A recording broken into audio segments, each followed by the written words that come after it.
was fine.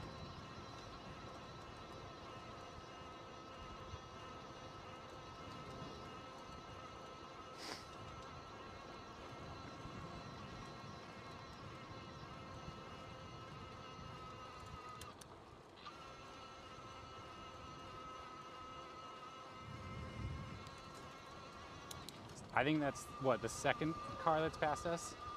Oh, it's so nice through here. The temperature just dropped like 5 degrees too. Very pleasant. I am working hard enough that I feel a little sweaty. Oh, and the wineries. Oh, wow. This area is just gorgeous.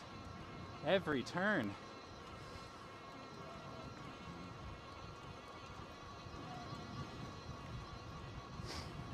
We got a bit of a breeze, which is nice. That could just be us moving.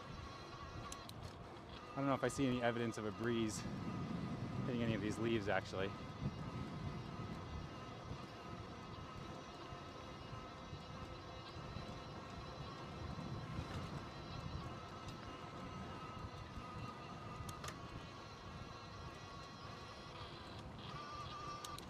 There was like, I'm thinking back to our trip to Guerneville when we did Sweetwater Springs Road. And Melissa astutely observed that there's this one spot on the road from Santa Rosa into the mountains where you can kind of feel an ocean breeze. It's like cooler than other spots. And it just has that like ocean crispness to it.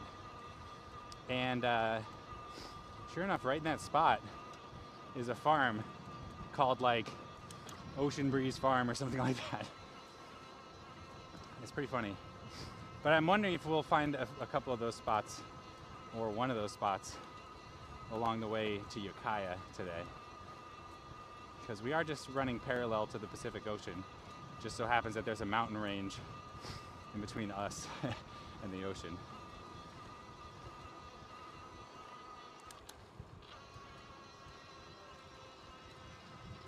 Morning.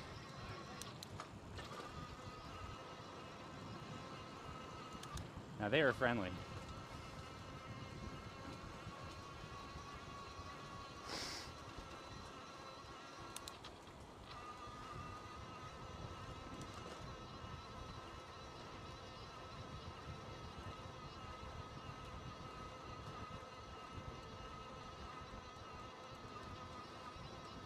Ooh. Dry Creek. Oh yeah, we're on West Dry Creek Road right now. We've been on this for a while. West Dry Creek Road.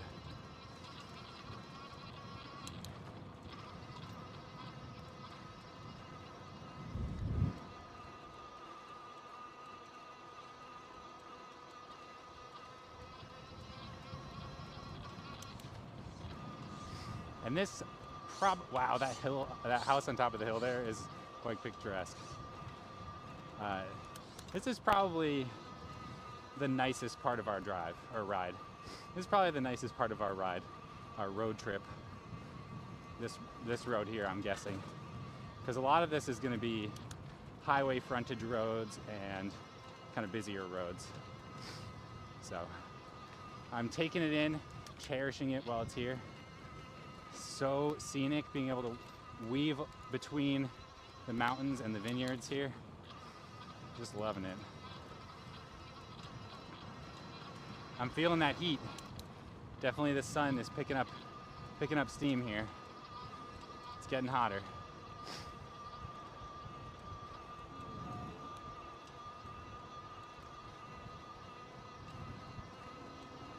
We're down to that 11:34 a.m. arrival time at Taco Bell. And that's going to be our halfway point. It's currently 10:31, so just over an hour until we get to the halfway point. If we keep up this pace, which I'm going to have to stop for water again. And I might need to stop to pee. Which we should do in one of these not very populated areas. Oh my gosh, the view. Amazing. I keep thinking I'm hearing a car, but I'm not.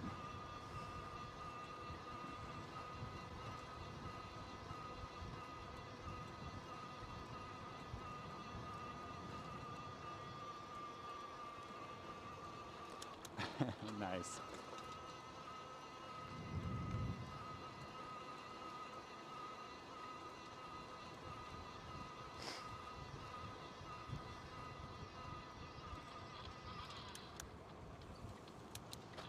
Keep it going. Winding narrow road, next 4 miles. Oh, I love the sound of that. I love that.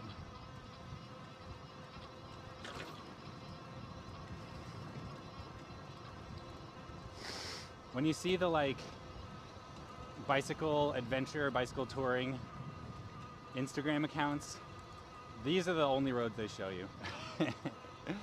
They only show you the best 10%. The worst 10% are just agonizing.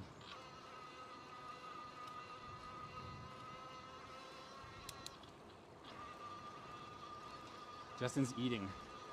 That's so pro. That truck driver was a local, almost certainly. And they were being careful.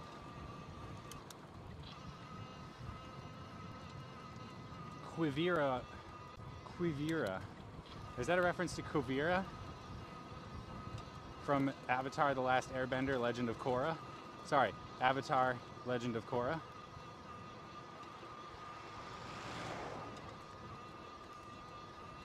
I'm so glad I'm wearing padded underwear today. My butt's already feeling it.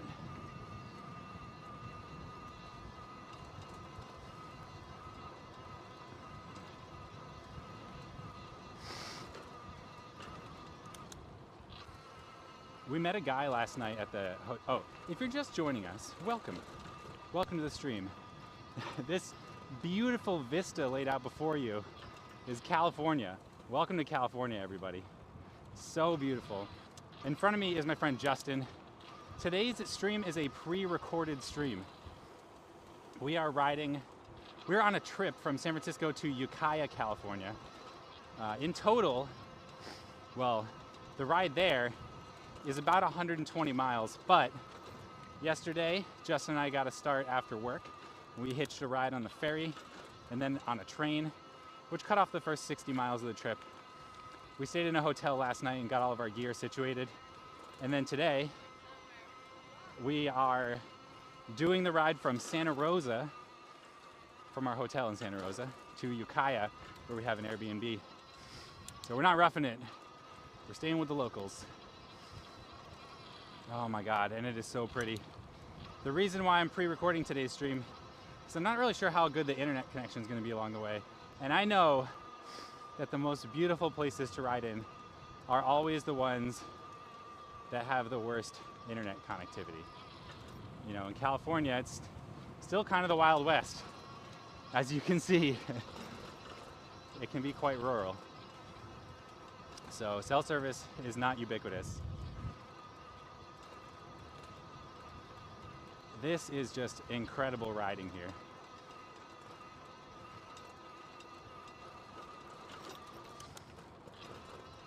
Today's date is October 4th, 2024.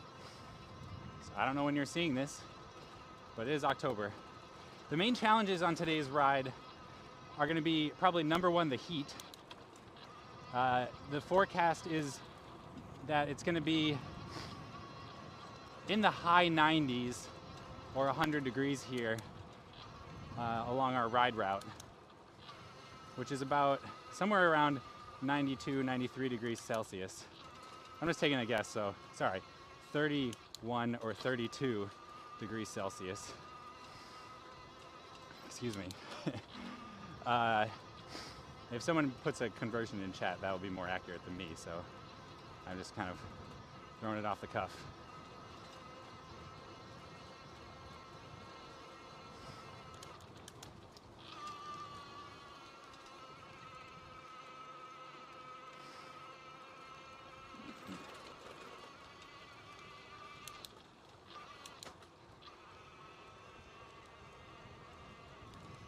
There we go.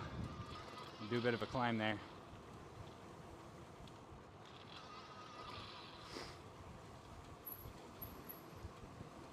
10 miles to Taco Bell. Not bad. Estimated arrival time is 11:31 a.m. Taco Bell is the midpoint along this ride. Yeah, it's so beautiful. Meaning once we get to Taco Bell, we'll be about halfway to Ukiah. We do want to just crush the ride because it's just going to keep getting hotter and hotter the longer the sun is up. So the faster we go, the better. But I might be hitting the limits of my muffin soon.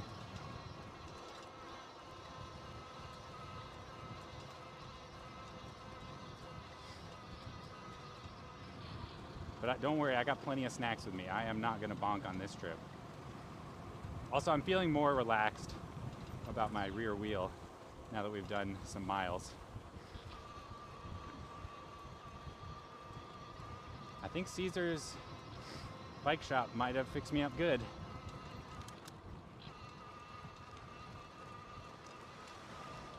That was a nice gentle pass as well. Look how narrow the road is here. Oh my God. And look at this view. Oh. This is California, ladies and gentlemen. This is why we ride a bike. This is why we explore. Because we get to see this. Truly incredible. It's amazing what this state has to offer. So much nature. All right, I gotta be looking for a stop here soon so I can do a potty break.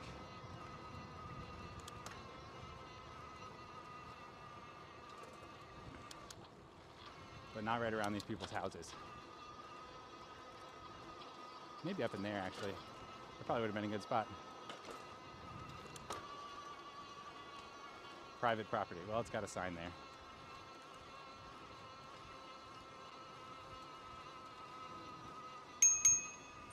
I gotta look for a potty break spot.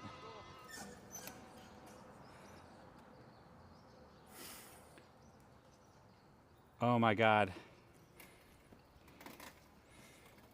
Oh my God. Chat, I just realized that I wasn't live. I was showing you my pre-recorded stream from last week.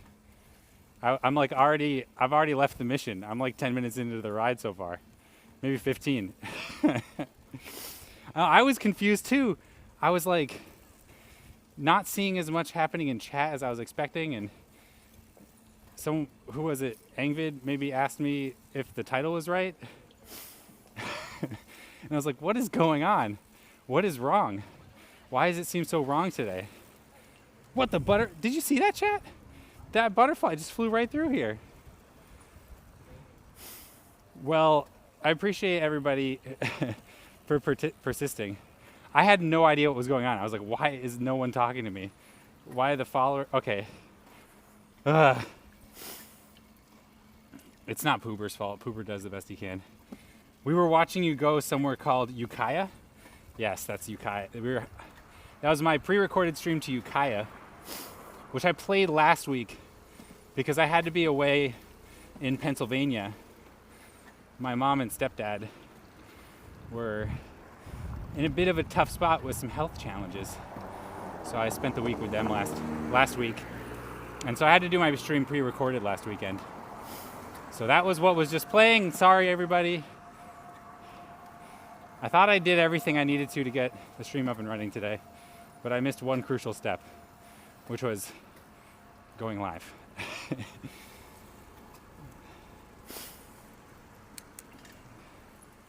Vic told me he said it was pre-recorded and said he won't come back now.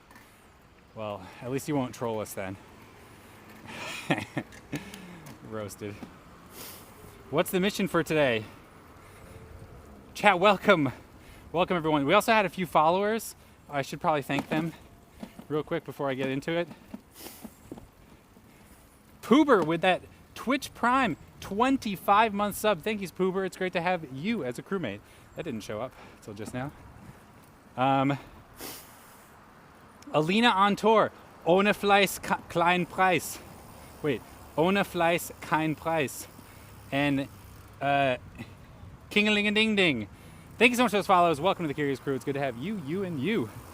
This is for Klingaling-a-ding-ding. Klingaling-a-ding-ding. There you go.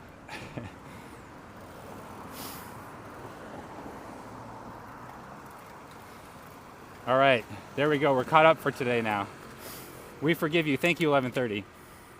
They are recovering well, we hope. Yes. My mom and my stepdad, Grandpa Rick, are doing very well. I was my first 4 days there or so. I had a lot of work to do. They needed a lot of help. But by the time I was leaving, we were just having a fun time together. Everybody was doing great. And I was really glad to see it. My mom still, her wrist hurts a lot. She broke it and had to have surgery. So when I left, she was definitely in a lot of pain, but she was doing so much better than when I first got there. It was really amazing, actually. Michael, I'm back. Ah, dang it. I'm sorry, Vic. We'd love to have you here. That was a joke I told with Poover, and I went too far. I feel bad now. That's a nice handlebar. Looks like a comfy setup. Thank you, Stresspresso. Yes, I love this setup. These are the Jones H-Bar. These ones have a 4-centimeter rise.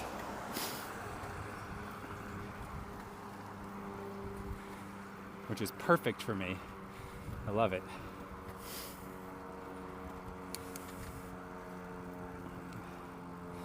It's okay. I'm glad your family's getting better. Thanks, Bick.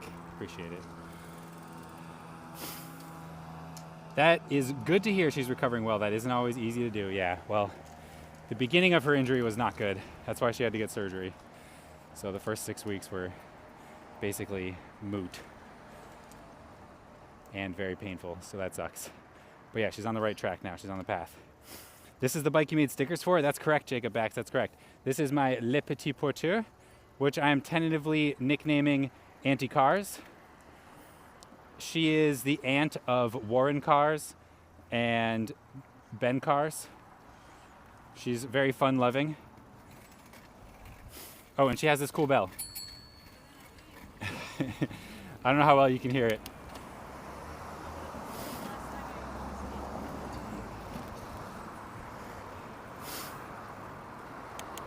So chat, it's true. We have a fun adventure today. Someone asked me what the plan is. Well, the plan is as follows. We're riding into Golden Gate Park right now. We're gonna go visit Borp. Borp is the Bay Area, ah crap, I can never remember. This is too hard. Also, that link doesn't take you to the right place. I'm sorry, everybody. That was another thing I messed up today. It's a nonprofit organization that provides adaptive sports equipment to people who have special needs around the Bay Area so they can partake in the wide variety of athletic activities that we all engage in to be healthy and happy. So we're going to talk to Jay, I think it's Jay, from Borp. And he's going to tell us about what it's like, what they do in a lot more detail than I can. And he's even going to go on a bike ride with us today on one of their adaptive bicycles. So we're going to be able to see what it's actually like, how it rides. So I'm really excited. Today is the second stream of Crew Member November. And remember, everybody, Crew Member November is an opportunity for us to help out others in the community who would benefit from our help. Borp, of course, an amazing crew member helping out who knows how many people every year. We'll have to ask that. And I think that's beautiful. So what I'm going to encourage you all to do is, if you feel compelled, especially if you're in the Bay Area, consider using !BORP in chat, B-O-R-P. This Borp, let's take a look. Yes, this is it. That's the Borp. Maybe I should have included that link in chat. Yeah, use !BORP. That'll take you to Borp's donation page. And if you're feeling generous, you want to support someone who is supporting others in the community, then please consider making a donation to Borp. Or, and I know that this is part of the stream, is that we come from all over the world. And Borp is here in the Bay Area, but there are adaptive bike programs all over the world. I encourage you, if you don't feel compelled to donate to BORP, search around. Look for adaptive bicycles in your area. See if you can make a donation. Now, Crew Member November is a time to support people in the community, making the community a better place to commune.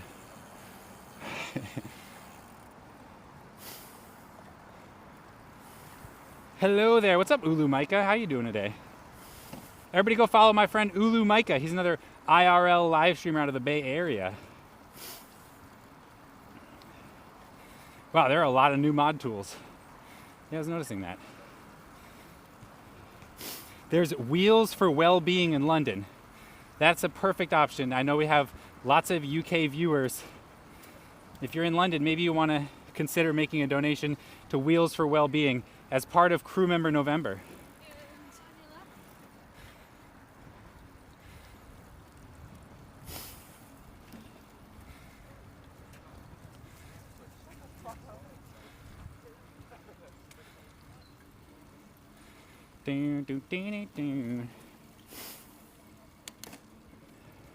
It's a beautiful day here to be on a bike in San Francisco. Right now we're cruising through the panhandle of Golden Gate Park on our way to Golden Gate Park proper. And we'll be meeting up with our Borpy friends in just about 10 minutes here. Hello, hello. London, you're a lady. London breed. That was a San Francisco joke.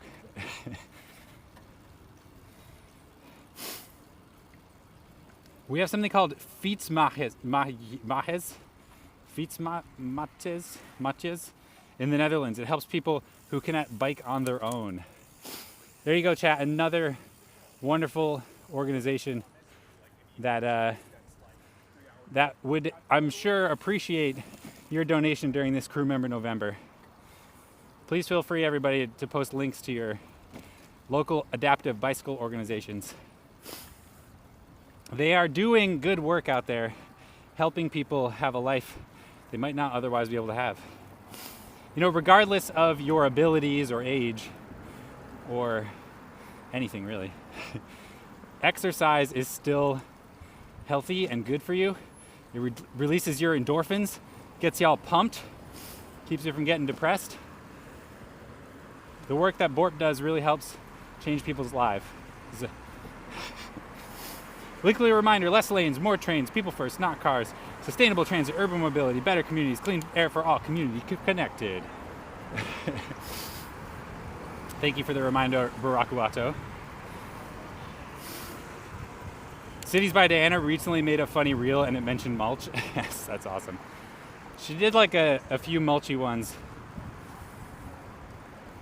a few months back. Apparently mulch was like a thing on TikTok. I don't know. I'm pumped, Michael. Roar, let's go. All right, Bick. Hope the fam is well. Thanks, Barakuato. Yeah, I think everybody's doing much better. By the time I left Pennsylvania at the end of the week last week, I really felt like they didn't need me as much or at all. They had things under control. But I was really glad that I went when I did.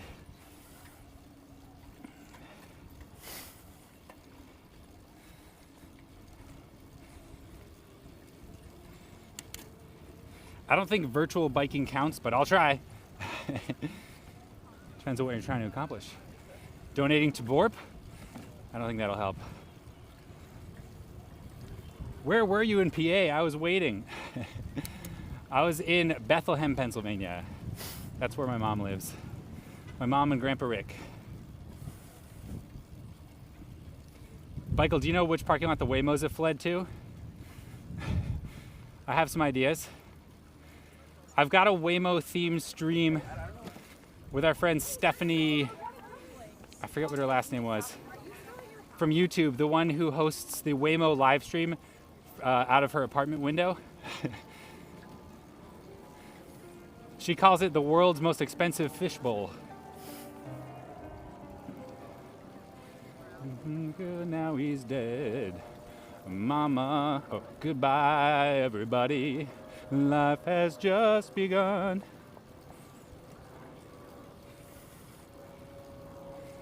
Tung. Oh yeah, you're collaborating, that's right. Yeah, remember, I don't know if you saw that stream, but she came down and said hi. And I was like, we should collaborate. And she was like, yeah, we should. And so we connected on Instagram shortly after that. I'm still not exactly sure what we're going to do, but it's going to be inspired by the concept of her live stream being the world's most expensive fishbowl. For sure.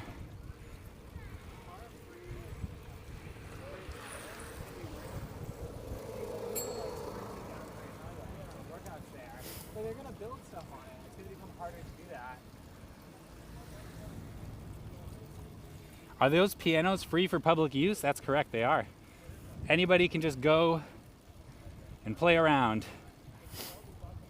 Although I do think that they sometimes book performers to play at a specific piano at a specific time. So there may be some coordination you want to do. Like if it's empty, just go sit down and play. But you might get kicked out. Excuse me, I've been booked to play at this piano at 1 p.m. Would you mind if I took the bench? I hate that song. You hate that song? Oh, Jacob. Why? Because it's like 8 minutes long?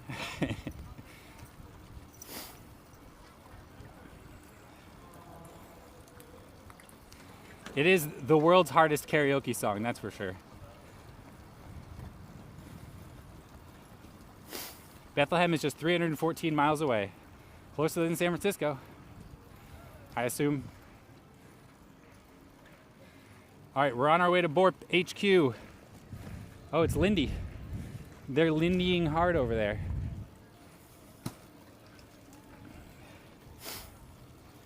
Where have you seen these pianos? I think I've seen one on Ocean Beach and then this one on JFK Drive. There's a few of them.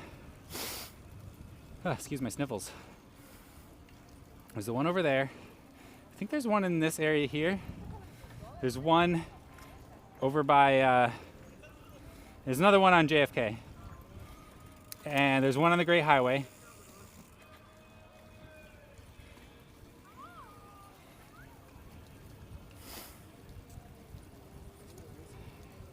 What the heck happened? It's my go-to karaoke song. Wow, you do karaoke on hard mode. Oh, perfect. We're going to be like 5 minutes early, which is exactly what I wanted. So I could get set up ahead of time. OMG, is this live? Mike from Canada. What's up, Mike? It wasn't live at first. That was my mistake. Sorry, everybody. Gotta check my mail real quick. Yeah, Jay.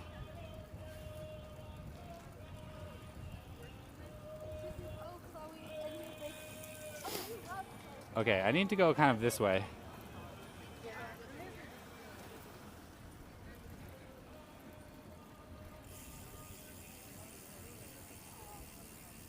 Bike and Surrey rentals. Excuse my sniffles. All right, so Borp should be around here somewhere. I think that they have like a little trailer or something right in here. Borp. Oh, I wonder if Borp is over here. La Cochina, bike rentals. Do they have Borp rentals? Borp.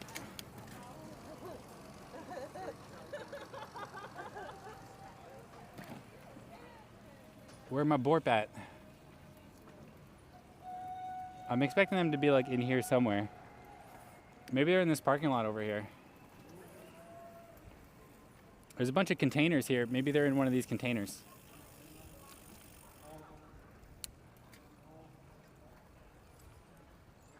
Free accessible parking lot. Gosh, if only there were more parking in Golden Gate Park. I don't know where Borp is, but let's just chill here. We're a little early. I'm going to take off my sweater because it is actually hot out when I'm riding my acoustic bike.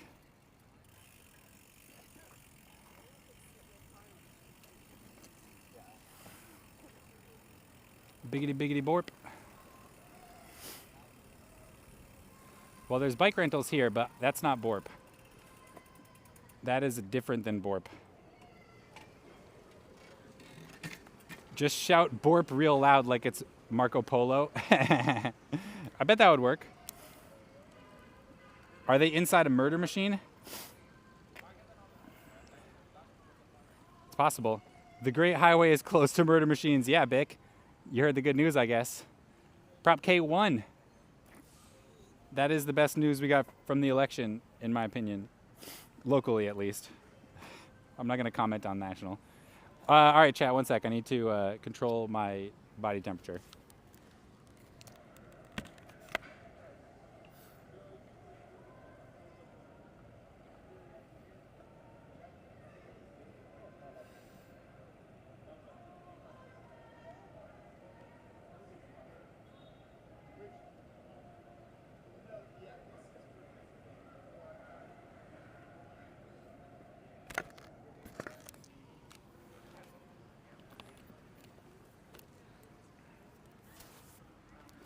That's not what I was hoping would happen. That's not at all what I was hoping would happen. Uh-oh. Need to adjust this, I guess.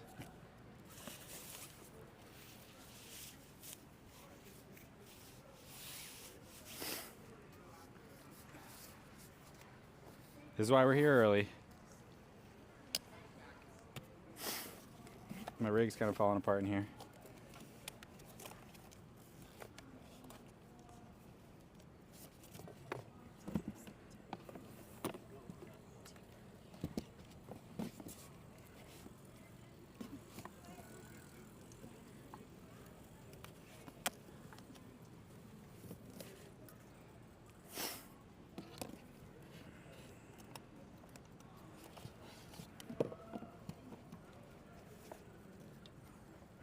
I kind of need to recable that a little bit.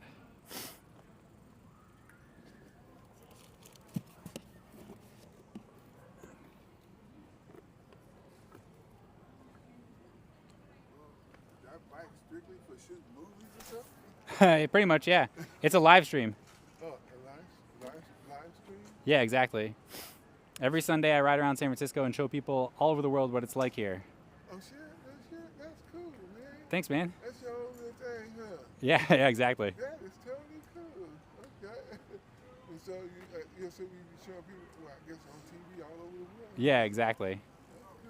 That's cool. You set that up yourself? Yeah, it's been a long process. Well, shit, it worth it, man. I mean, it's cool as heck, man. Thank you so much. Appreciate that. I like your hat, by the way. That's cool. Thanks, man. You have a good one. Sorry, chat. I'm just fiddling here because some of my equipment was not where I needed it to be. I'm hoping I can finish this before Borp gets here. All right, I've got to go black for a second. All right, 3, 2, 1, black. Okay, we're back. Okay, we'll see if that works. And then we'll do this. That guy was so nice.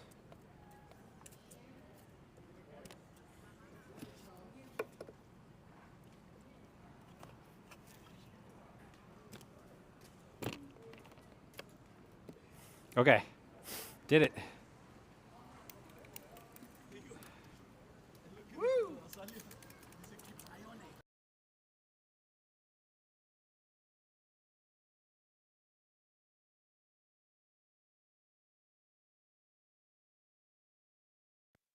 How are we doing over here?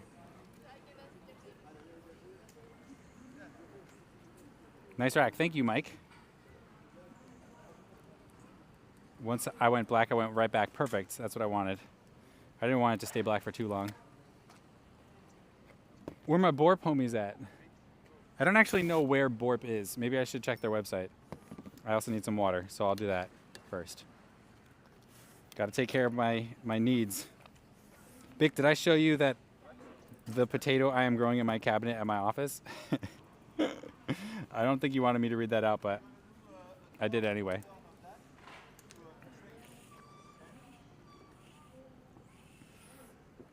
Do we have time to make some behind the scenes pics? Yeah, but these wouldn't be that beautiful. I want them to be more beautiful. Maybe we can get a cool adaptive bike in the background. Your Nightbot is still telling us it's a pre-recorded stream even though you're live. Yeah, that's right. I forgot to turn that off. Let's see if I can fix that now.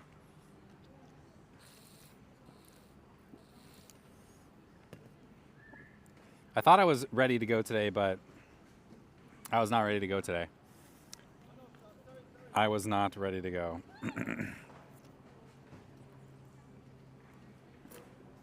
Log in.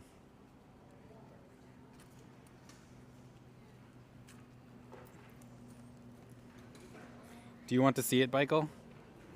Yeah, I kind of do. Can you share that in the? Can you share that in the Discord? I want to see your potato.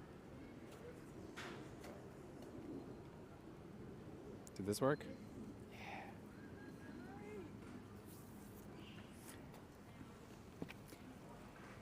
Oh, I wonder if they're borping. What park is this? Welcome. This is Golden Gate Park, everybody. Right now we're behind the the amphitheater at the music concourse, and is my understanding that there's Borp. Hi. This is Jay. Wow, this thing is amazing. Thank you. You must be Jay, right? Yeah. I'm John. Good to meet you. Sorry, I was pulling everything out of the Yeah, no worries. This is great. It gave me a couple of minutes to fix things that were broken. That's okay. Am I on time or? You're early? perfect. You're Okay. 2 minutes. It's 2 minutes after 1:30, so Okay. you're doing great. You're Awesome. perfect. Okay. So I have a couple things here. Oh my gosh. I have two of the bikes that we use.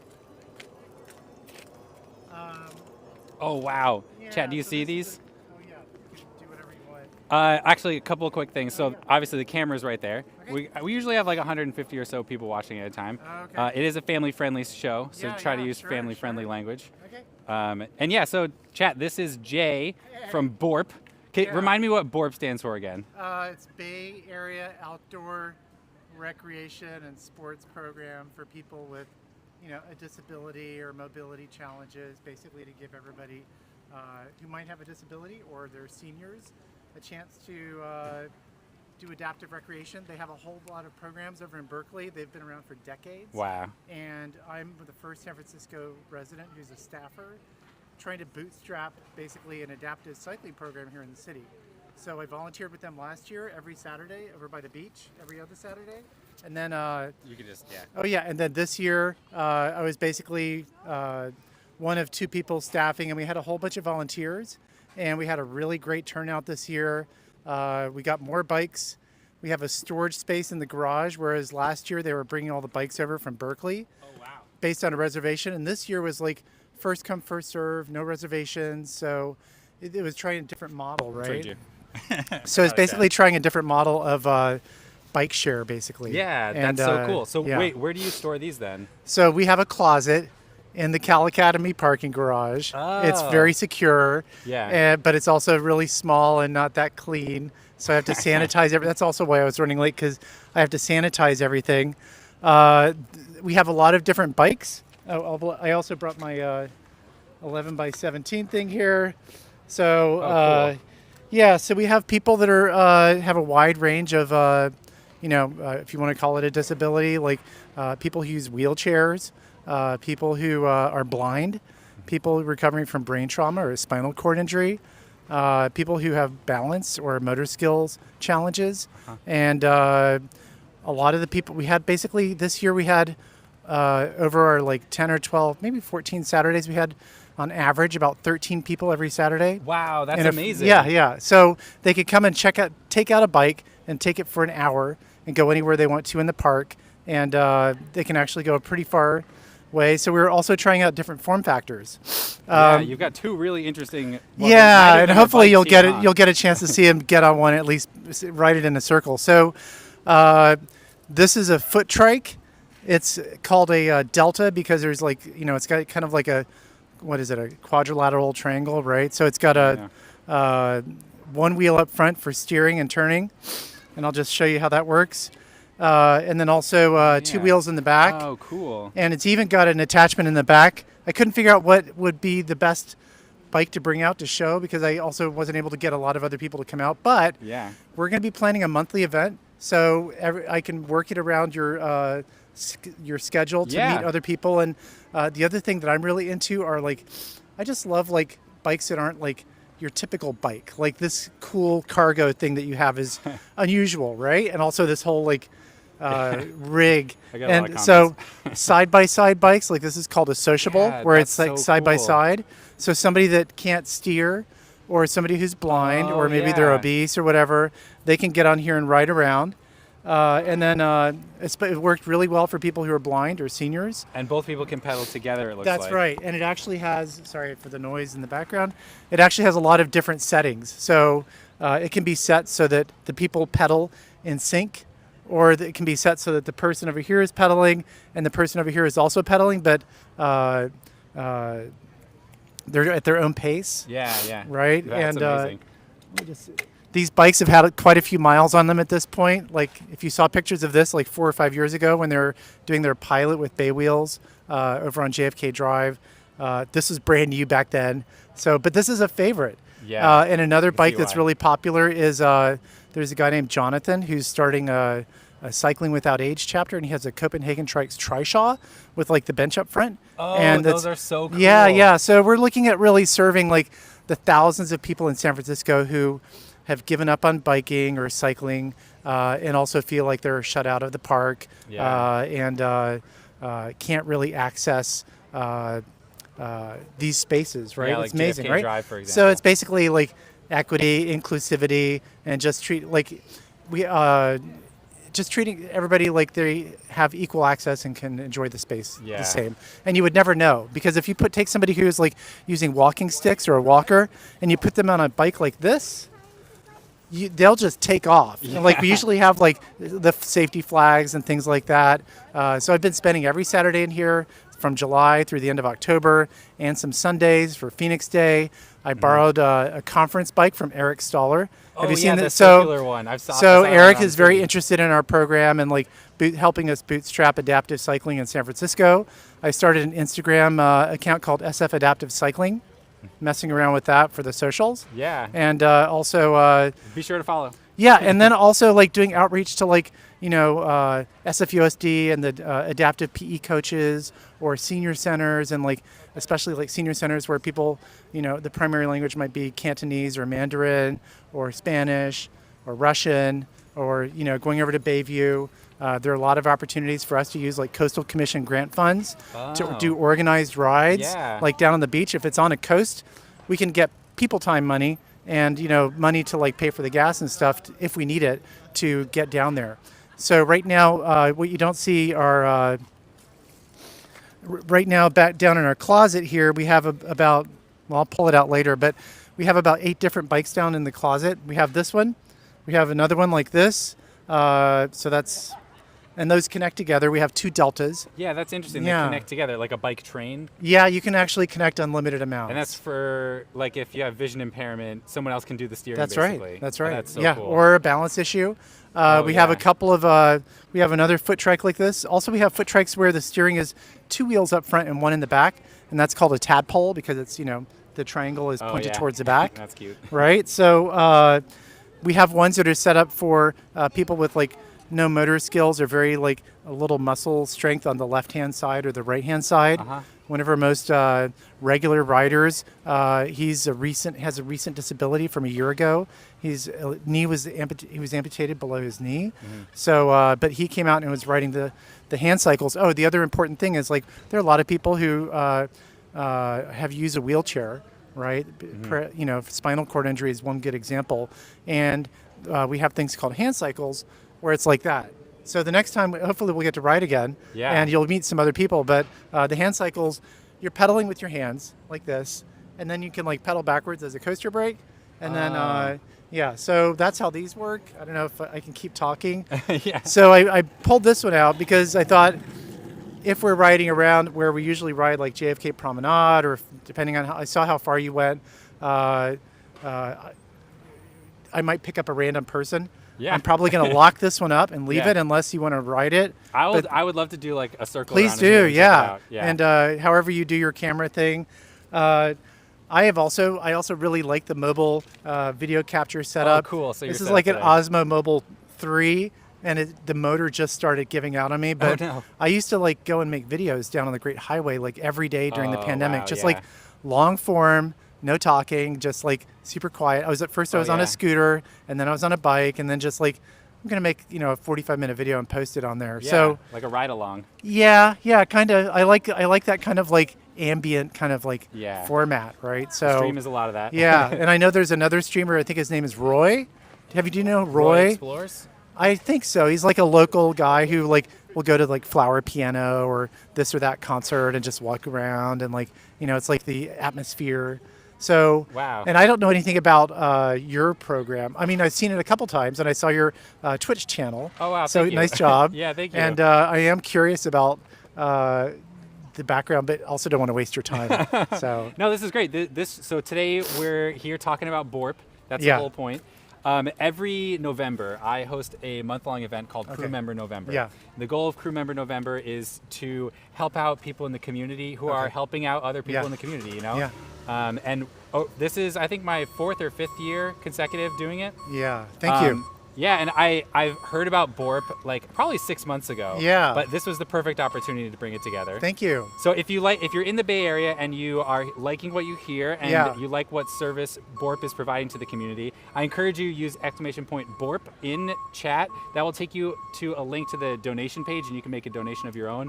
Yeah. Of course, there are people from all over the world today, and the point of Crew Member November is to support the community. So this is inspiration for you. Maybe there's an adaptive cycling program near you and you can reach out to them, you can donate, you can participate, you can volunteer your time. Yeah. And help make this community stronger and better for everybody, more inclusive. Yeah, and hopefully, when you're doing your regular programs, like we'll run into each other. Like Yes. once June comes around, we'll have this out every Saturday again.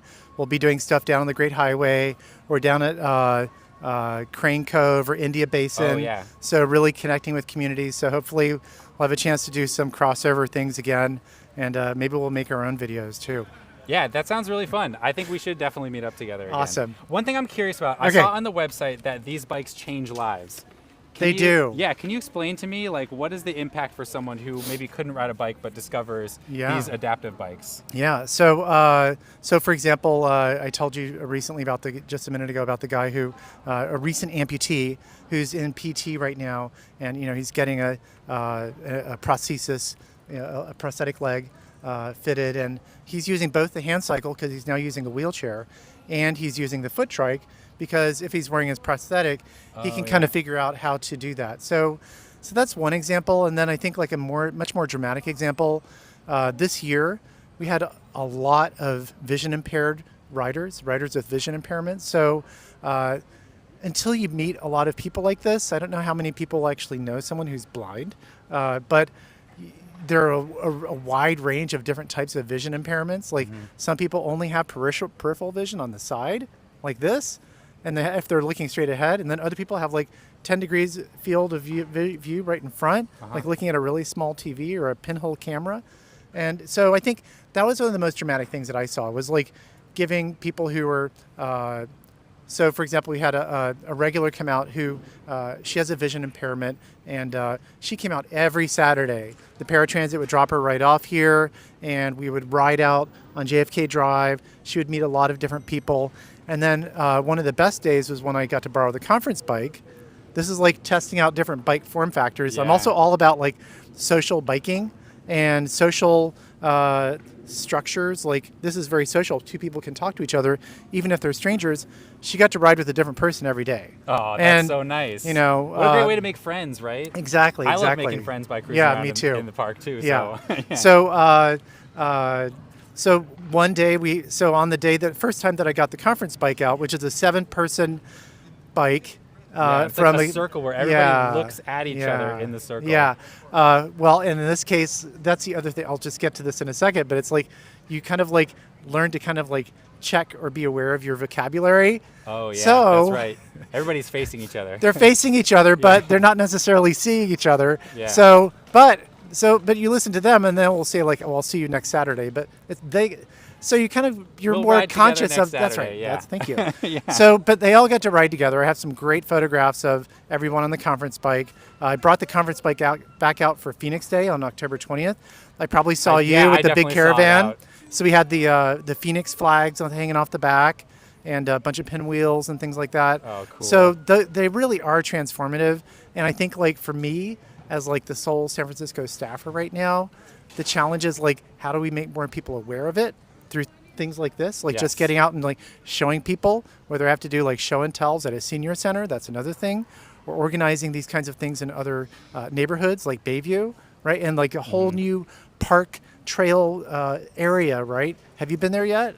In Bayview, the Yeah. new park that Yeah, the new trail Which ends. one? Let's look, like Crane Cove to India Basin, like so. And there's people there all over the city of San Francisco. I think there are probably tens of thousands of people, especially people who are seniors who have not ridden a bike since they were teenagers or whenever. Yeah. And you're basically kind of tied to your car as the only means of getting around, or paratransit or whatever. But that's kind of inequitable to like make somebody use a car to do that because it's Yeah. expensive. There's a lot of like looking for parking.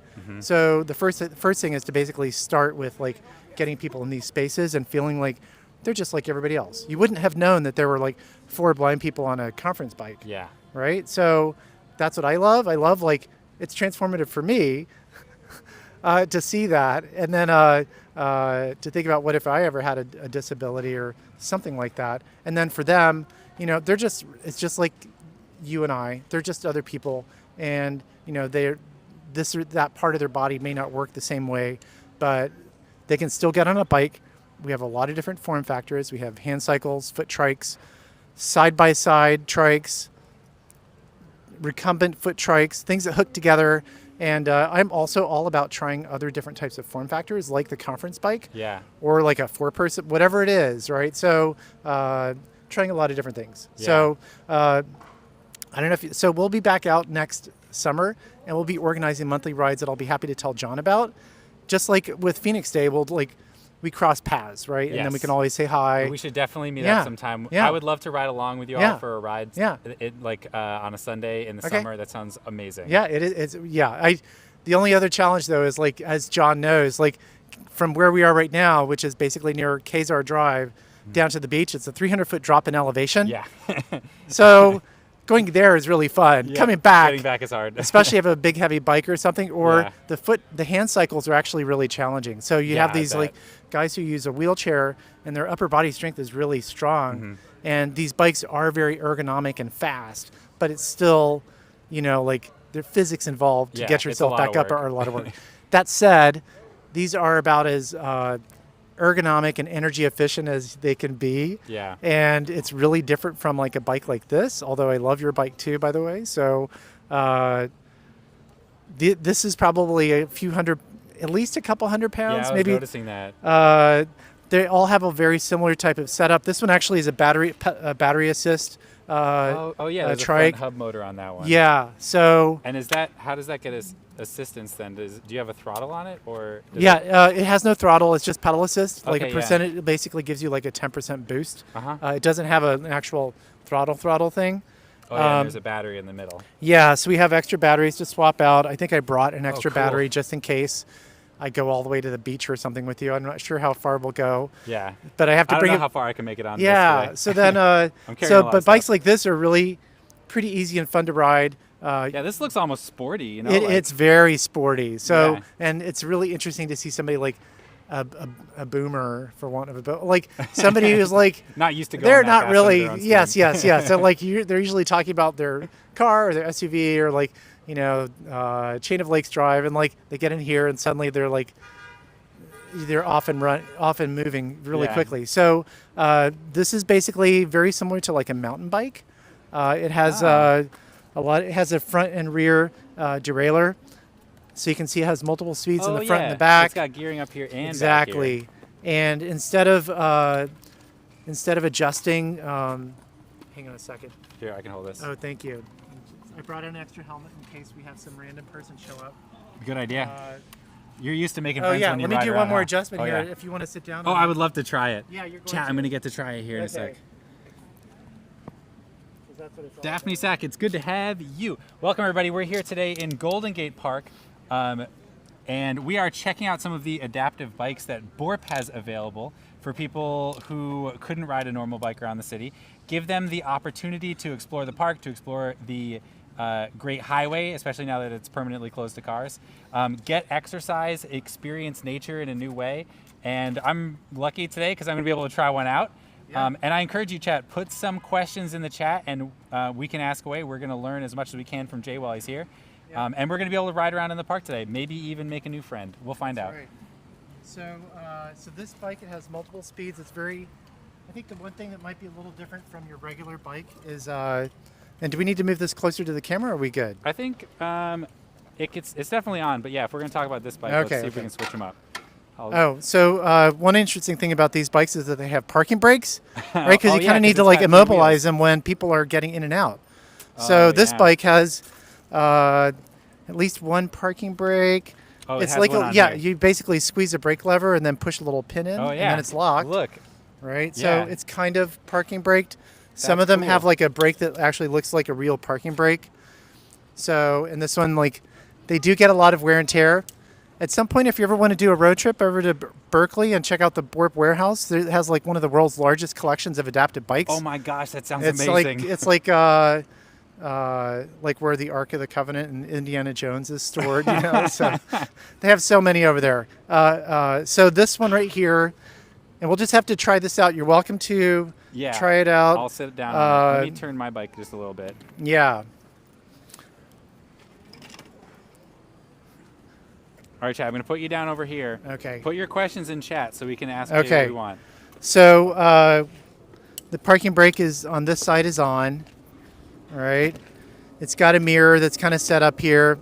When someone, so another interesting thing, like when somebody has a disability and they're getting in here, they'll usually have to back in and kind of lift their leg up.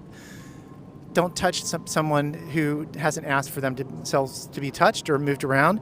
So, but if John, for example, was disabled and had limited leg movement, like lifting his leg up or whatever, he would tell you to, can you help me move my foot? Or you would ask him first. So you don't need to do that. Yes, I'm okay. I don't need to model behavior, but but anyway, that's Solid so advice. this is also a learning experience for me. But so right now, Oh my God. you can kind of see how that works, right? Yeah. And it's like a little spaceship almost, right? This is cool. Yeah. So the parking brake is off. Yeah, I just took it off. Okay. And now you can steer. Yeah. Got So we this can do things this. like, you know how like an armchair or an office chair, you can move the arms in and out like this? Oh, yeah. Yeah, you can do that. And then we can also slide the seat forward and back. Yeah, Your like, parking brake is off, so you're welcome to like, I'll cruise around a little. I Yeah. would make the seat further back, but I'm not going to ride that much. So yeah, it's not gonna hurt me yeah. Or anything. Okay, and then I'm gonna like pop Right. out of here and like ride with you. We're gonna get some road time in here. All right, chat. Here we go. Oh, wow. This thing is sporty. Yeah, don't knock feels- your bike over. Yeah, so it's very responsive. so this one is actually like semi-recumbent. You can kind of see like he's not really like leaning back and like close to the ground. So this one's really comfortable for most people. And you can see in the back, it's almost got like a little hitch thing for another bike to hook up to. And if he ever wants to do an experiment and have another, put the camera on one of these bikes or the conference bike. Oh my God, this thing Yeah. is amazing. I can Yeah. totally see riding this as like a daily Yeah, rider. yeah, and This it can is go, so cool. and you're probably in a low gear too, right? So, Not too bad. yeah, I so- usually do very high cadence. that's right. So that low gearing then, right? Yeah, exactly. Okay. So that's how this bike works. What I was gonna do is like let you parking brake on. Yep, you Got just it. get right off, and it's right here. It's a pretty safe spot. So what I'll probably do is like, so this bike, which you haven't tried out yet. Yeah, we should give this one a try. Okay, so since you're on, let's just do this. So I can be the I can pedal with you here. So let's Would you see. like me to take the mic again? Yeah. Let me, Chad, it's really cool. It rides. It's a very smooth and stable ride. It's actually surprising how quick it is. Like I didn't have to put that much power into the pedals, and I was already cruising around. Do both handlebars steer it or just this one? just the left one, yeah. So is that one just for the passenger to hold? That's right. Like a senior, Very somebody who cool. can't move. I'm taking Daphne, care of your this feedback is elderly heard. lady. Yes, Borp Cycle Warehouse trip. Doesn't it sound amazing? Well, she is welcome. Not a bike is a So bike I'll that give Zach, you- Jerry Rig Everything, first made for his wife to have an off-road wheelchair option. He decided to make it into a business and sell it to others, but mostly working through insurance to give them free to those in need. That's amazing, Jan Rulin. That's so cool. The Not a Bike is pretty cool. Yeah, it's super nice. Oh, I love reggae. John just did this to ride the bikes. Pff, duh. That's the best part. I can see Bikle streaming from this. That would be fun, wouldn't it? You look so cool. Kid in the candy store. I know, I do feel like a kid in the candy store right now. Yeah. Hot dog. What kind of reggae? Positive reggae. All right. We've got a reggae musician here who's taking care of an elder. Oh, really? So his So you're name's looking at Pato. these bikes thinking, how could this make the elders' lives better. Is it a parent or a? It's kind. She's like an auntie, no. Oh yeah, I get you. Yeah. That's amazing. So this is pretty interesting. Like, so you can slide this forward and back. Oh yeah. And then you can also like rotate it. So if somebody's like, you know, Oh, heavy set Oh, or whatever, yeah. or whatever, you know, they have to move from their Yeah. walker to this. Then they can just kind of sit down and like get rotated in. And you know, you do have to be kind of, you know, like, hey, I'm gonna turn you, okay? And then they do this. And then it's very much like a snowboard boot here, where it's just like a strap. You strap them in. Oh, and you know, again, like you can give them room. We also have a lot of cushions and stuff to make people comfortable. Yeah, for the fit. And there are even a lot more adaptive bike form factors that we're not even using yet that I want to try to bring to San Francisco, because so my big goal is to create a world-class adaptive biking program in San Francisco. Yeah. I mean, something that we already have tourists coming from like Norway or Washington State who come here, who've heard about the program or they know about BORP, and now they know that like there's something like this in Golden Gate Park. Yeah. And it's free, right? So thank you SF Rec and Park, MTA, MTC, and BORP. So again, like why not have this be the kind of thing where a tourist or you know your grandparents or whomever can come out here and ride with you, because That's so beautiful. yeah, I love and also that idea. these are much more efficient than the Surreys over there, which cost a lot of money. I don't know, have you ever been to Surrey?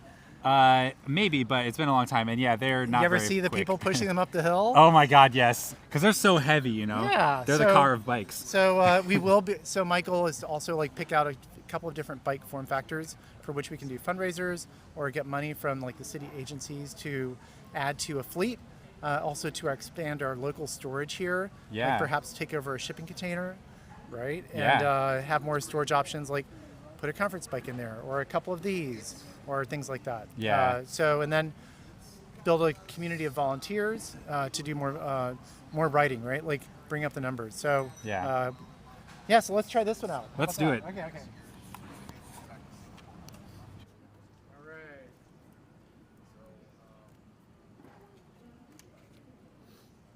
So this one's really popular. Okay. Okay. We'll do some circles around here, Chad. Yeah. Is it? That's the side that steers. Do you want to do the steering side? You can. Let me do. We can switch. Okay. Okay, hang on. I'm gonna tighten this. I'm gonna basically get this out of the way so it's just like the other one. You said those are like a snowboard. Yeah, it's just like a snowboard strap. At least to me, Interesting. right? So, Yeah, it seems very similar. So what I'm doing right now is just I'm ratcheting it in, but it's out of the way. Yeah, yeah. Because We won't need to probably- clip our feet in. yeah, exactly. So,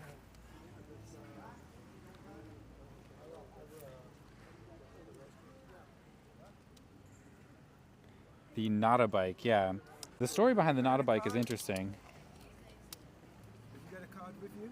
I'm gonna show you my organization address. Because I've got to go and introduce somebody. Oh, yeah. Yeah, Pato, I'll be back in 30 minutes. All right okay? then. All I'll right. be here. I'll come by. Good luck. Okay. I guess there's gonna be music today.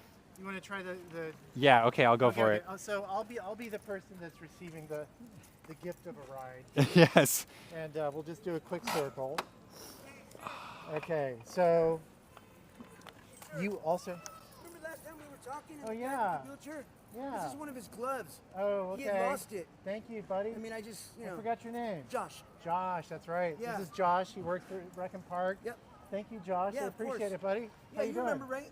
I do. The Asian gentleman. Nice So guy. that's the other nice thing is like you meet so many people. From Yes. Who You guys work have for a the great city. day. Thank You you. too. All right, so parking brake works the same like this. Oh, You yeah, gotta this do one's getting that. a little squeaky. Oh yeah, I got Right. it. Okay. And I then usually don't get to be the passenger. So. oh, what gear am I in? Yeah. There we go. I need to like. Oh my God, this one's Yeah. quick too. Eh. So, yeah, it is quick, and right now my pedaling is turned off. Oh, wait, Right. it's just. Oh wait, does it? It has the e-assist Yeah, I'll turned show on. you how to do that. So the assist applies to both pedals, Oh my gosh. and it's pretty fun, right? Yes. And what gear are you on right now? Right I'm here? in 4. Okay, so oh. it's in the middle, right here. Yeah, 4. Okay. And we've got a full battery. Ah. I'm the kind of person who likes to go fast, so I usually have it maxed out pedal assist. I guess I'm kind of lazy too. That's quite all right. Hi, chat. Yeah. Oh wow. So, and then the other part of this is like up here, Oh, yeah. This is a different kind of like adjust setting. So what it does is, so this bike, by the way, you can change Oh. the gears without having to stop, right? And then also, Oh yeah, now because I the can hub. start pedaling, right. Oh. right? And then you're on 2. So see, I'm not even like, I don't have to pedal, right? I've got a freewheel here, Oh yeah. all right? And then I think 1 and 2 are like that where I can pedal, but you have to be pedaling. Like, if you stop, I cannot pedal. Try that. Yeah, see? Oh like, yeah, it pedals I'm me. kind of forcing you, right? Uh-huh. So this is a very stable platform that makes it safe for people to bike. Like a lot of different, what you would call like accommodation needs can be met through a bike like this. It's also sociable. So if you have, I love this. We can just Yeah, yeah, ride next to each exactly. other. I wish I had this with my wife or my kid. well, come back out. Yeah. So what I could do quickly is lock this one up Cool. with a And you'll ride this one. Yeah, they won't. It's not going to get a. The other thing is people can't really figure out how to write it, so it's really safe here. Like this is Oh, yeah. actually a really nice, safe place. I brought a 10x10, and we had chairs and a table. So like you're building community also, right? So if you ever Yeah. came by here on a Saturday, you would see like a lot of different kinds of people coming and going. It's really popular in the morning. That's So, beautiful. yeah, so super fun. I like that bike. Yeah, Chad, that one's really zippy because it's got the electric assist built in the front of it. I almost wish that I could just mount my rig to that and we could cruise on that today, but that's not going to work out, unfortunately. I need to plan way ahead to make that work. Okay. And we can try the conference bike. I would love to stream from the conference bike sometime. That would be so much fun.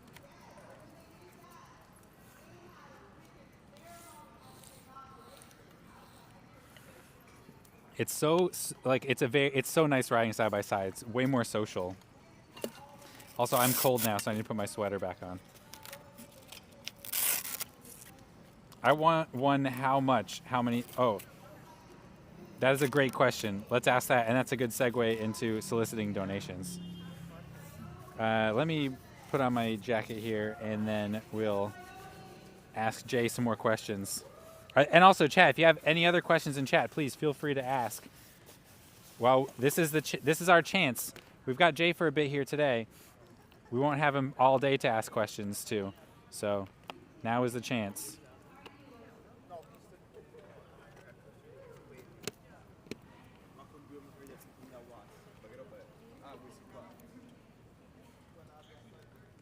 Okay.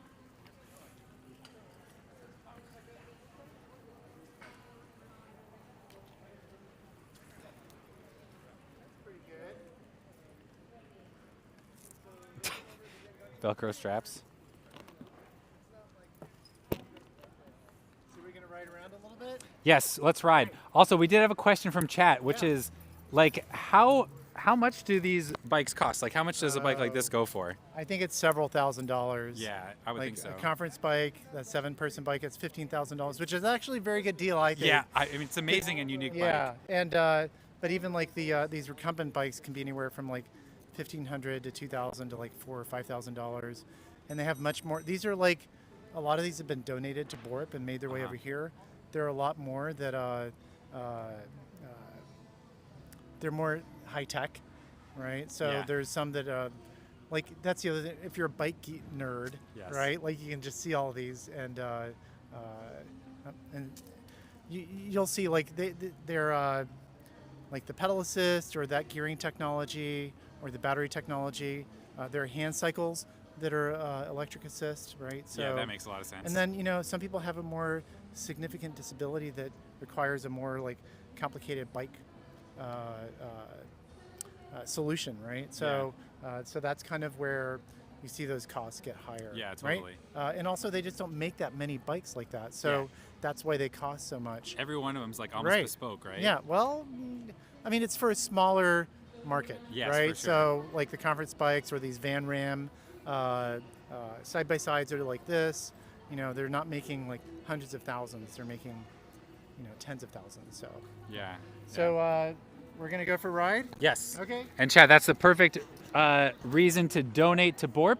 Use !BORP in chat. That'll take you to the donation page on their website. We're riding with Jay today from Borp, and they provide adaptive bicycles to people who want to enjoy the many parks of San Francisco by bike. And we're going to go for a little ride along today. We're going to be able, so I'll ride behind you so I can keep you on camera. You lead the way, and just I can do whatever you can do. So don't worry about me. All right. Let me One adjust thing I that. had to learn about these recumbent bikes is like to like get my phone and my keys out of my pocket. Those things will just fall Oh, they'll just fall out of your very pockets. easily, yeah. Oh my God, totally. Yeah. Oh, I love your bike, by the way. It's so cool. Oh, thank you so much. Primary colors and all that. Okay. All right, wow. So I'll probably be able to go pretty fast. Yeah, you're cruising. Oh, I wonder if I should mic you. Okay. It's hard when we're riding because we can't talk over each other. So do you ride around here as part of your stream? I have, definitely. Okay. Yeah, I think I saw the Phoenix Day one. Yes, I definitely rode through here on Phoenix Day. So one thing I noticed as I spend so much time out here is like the degree to which things are safe or not safe. Oh, yeah. So I need to put a 311 ticket in, but you see the bike lane here? People who bike around here or get here by transit or whatever, Yeah. you'll see that like there's so many buses and like the tour buses and stuff show up. Can't even see a bike lane here. So Oh, yeah. my ask would be for people to like suggest to their supervisor or SF Rec and Park or MTA that this gets painted with a green bike lane. Oh, yeah. That would be right? awesome. Because it is part of an integral part of like a bicycle, route system, right? So, Yeah, I would love to see that. Oh, okay. Like they stop. let me see if I can. When you're with tourists, you never know if they're going to stop and you're going to stop. That is for sure. Hey, wait, actually, let's hold on for a sec because I want to give you a mic Okay. so we can chat better. Small miscalculation Oh, on that's my okay. part. Here, you can just Let me just hold it like it was you can before. clip it onto your shirt there, or onto your helmet strap like I have it. Okay. That also works. Is this a DJI thing? Oh, Yes. nice. We just have to try not to talk over each other, which can get a little tricky while we ride. But if we're just having a conversation, then it's perfect.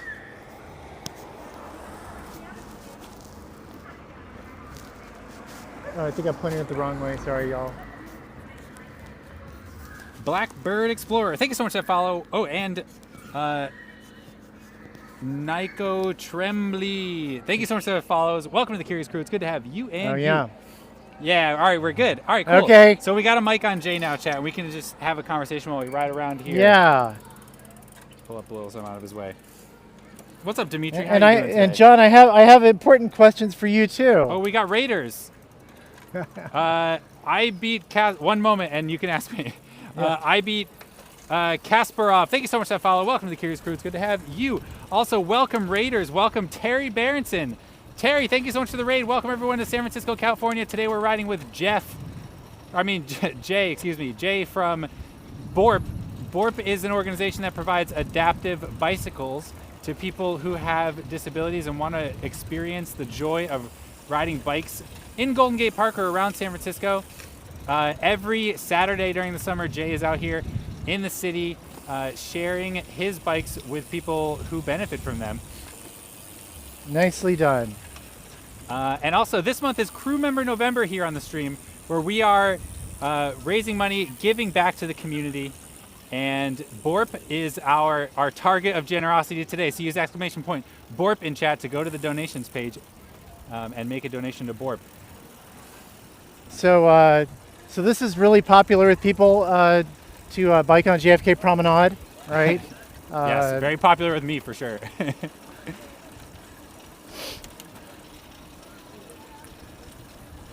Oh, I lost my It was signal. very interesting, like the riders who are vision impaired. Have you ridden with somebody who's vision impaired before? Kind of. There's a Yeah. person at Bike Party who's vision impaired. Yeah. And he rides a tandem bike with a friend of his. Yeah, I've so chatted then- with them before. So it's actually kind of fun because you can describe things to them. Like, oh, over here is this like wacky giant yellow chair, or roller disco, or like this person has furry roller skates, or whatever it is. That does sound fun. Okay, You get to create the San Francisco experience. exactly. And for example, like these bronze and chrome sculptures over here with the rabbit person Yeah. and the dog person. Yeah. You can try to describe it to Yeah, no one these can people. even imagine it, right? But then also, like, especially on these adaptive bikes, everybody could just get off and they could just like touch it and feel it. So oh yeah. I think that's a really interesting sensory aspect to this. Let's pull up a little bit. Quebecois ride with you. Thanks for your generosity. Thank you, Nico. Thanks for stopping by. Jay borping. I am borping. Yeah, you're borping right That's now. a verb. Confirmed borper. B to the O this to is the great. R to the P. The adaptive trike here is really quick, actually. It's got the e-assist in it, so Oh yeah. you can cover some real distance on that thing. Jay likes to go for it. So now I've got it on the 8th gear and maximum pedal assist. He had a question for you. That's right, he did. I'll remind him. Jay, chat is eager to know. You had a question for me. Do you remember what it is? I do. It might be so. I started to do some research and look at your archive videos, your history videos. Yeah. I saw that now. I'm also like I like technology, right? But I saw that you had gone out and like done some prank type stuff, or like with a. Do you know where I'm going with this? I love a good prank. That's for sure. Yeah, me too. So I'm wondering about your perspective and also maybe your viewers' perspectives on Waymo. Oh yeah, the self-driving car. And also, have you ever ridden one? I've never ridden in one. And see, like, okay, so and so you haven't ridden one, right? Yeah, and I haven't been in a car in San Francisco in years. Okay, So like almost never in a car here. that's awesome. But like I live really close to BART, so I have access to pretty much all of the Bay Area cities. That's great. And I mostly get around by bike. But I live in the Mission, so I can, you know, to do all my daily stuff, I walk. So the guy Eric Stoller, who owns the conference bike that we borrowed, he lives over on Guerrero. And he's my he has- neighbor. So I had to round up a bunch of people to get over there to his house, and we had to pedal the conference bike all the way over here Yeah. 3 times. No We did 3 e-assist. rides so Oh far. my gosh, that's so fun. So and also it hadn't really been ridden over here like that in a long time. Yeah. And you would think they would load it up on a truck, but why do that when you could just do a run? Yeah, totally. So it's 4.5 miles, That's a lot. and the people that were helping me pedal Should it we, over, U-turn? Yeah. that's Kazar. So yeah, I was curious about when you see one, how you feel about that, because also if that's changed since you made that video, where you're like, I think you sat on it or put a cone on it or something. Yeah. That's not just you. You were just that's like a movement, right? Yeah. It was Okay. inspired by coning, the Okay. Safe Street Rebel thing. Okay. And I don't have anything specifically wrong, or I don't have any specific negative feelings towards self-driving cars. I just view them as more of the same. Yeah. And it's funny too. Like I called, cars murderers on the stream, or not all of them, but basically all of them. Sure. And so we call the self-driving cars murder bots. But they haven't murdered anybody yet. Well, one person got run over, right? I know all about we that don't need too. to go into that much detail. Okay. So I guess what I would say is, like, for some people, like women, for example, might not want to be in a car with a stranger, and that might be a better solution for them if they have to take a Isn't ride there a share. way we can do that without the billionaires becoming richer? Like, if there are. I think I took 3 Waymo rides so far. Yeah. I think every one I took, they probably lost a lot of money on it because of those, it's a Jaguar, for Pete's sake, with a bunch of tech in it. Yeah. So Yeah, they're not making money for sure. So I had a really good user experience, I guess, and I paid my money, and it's just like a ride share. Yeah. People are making a lot of money off of Uber and Lyft also. Well, don't those companies lose money on their rides, or at least they did for a long time? I don't know. And either way, it doesn't matter. And Yeah. sometimes cars are the best way to get around, but they're very rarely the best way to get around in Yeah. the city. And the amount of money it took. I'm not, Safe Street Rebel. My Yeah. friends over at Safe Street Rebel have all the stats and numbers about all this stuff. Yeah. But one of the things that they told me that I'm going to very inaccurately paraphrase is Okay. that the amount of money that's gone into the amount of money that like Waymo and Cruise has lost on making self-driving car technology work would have funded Muni for like 5 years. Yeah. So I just feel like the money could be better spent. Okay. We've got a loose dog here. Yeah, we gotta be We've got careful. a puppy, no less. Look at, so one of the things I love about JFK Promenade and the Great Highway is like the people level interactions are very different from cars, right? Now look at this. That dog is chasing the cyclist. Gosh, you know, I worry when I see stuff like that. But like in a space like this, you don't see anybody behind a windshield and like 2 tons of glass and steel and plastic, and like you can make eye contact and like, you know, move around them. If you know, none of us are going that at speeds that are that different from each other, right? Yeah, yeah. So even the running puppy, right? Hopefully, we'll have a great outcome here. For sure. They know what to do. Yeah. So I'm also very pro safe streets and slow streets, and have done lots of like volunteering with Walk San Francisco, and Oh like yeah. I've gone out with them and like done the speed surveys with the Bushnell speed guns out here on Geary and Oh, Fulton yeah. and Park Presidio and That's important You know, work right there. Yes, you know- Lion of Walk SF is a friend of the stream. yeah. Oh yeah, Leon, right? Leon? Yeah, Leon Chicago. Yes, I yes. know Leon. Yeah. So I'm gonna recap something here. When I came out with the people who were with the vision impairment, Yeah. we all got to stop here and like listen to the Lindy Hop swing dancing Aw. music. So when you're in the park, it's a very different experience than being even in like the shuttle bus, right? So we're just people. That's awesome. Yeah. I love the interactions. This is the community out here. Yeah. And so how nice is it that we get this lovely JFK promenade to ride on too? I am forever grateful and acknowledging the privilege of living near the park. Yeah. We are rent burdened in my household, but you know, I have a 15-year-old. So there are other hot political topics that came up there recently in the recent election. If you're, I don't know if you like talk about that kind of like Prop K or. All the political stuff that I've talked about this election season has been super local. So Oh, just okay, okay. Prop K and Prop L is what we talked about.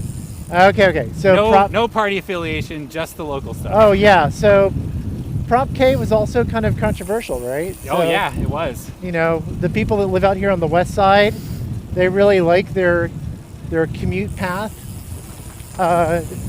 My son started at Lowell High School, which is over by SF State. Yeah. And the shopping center, right?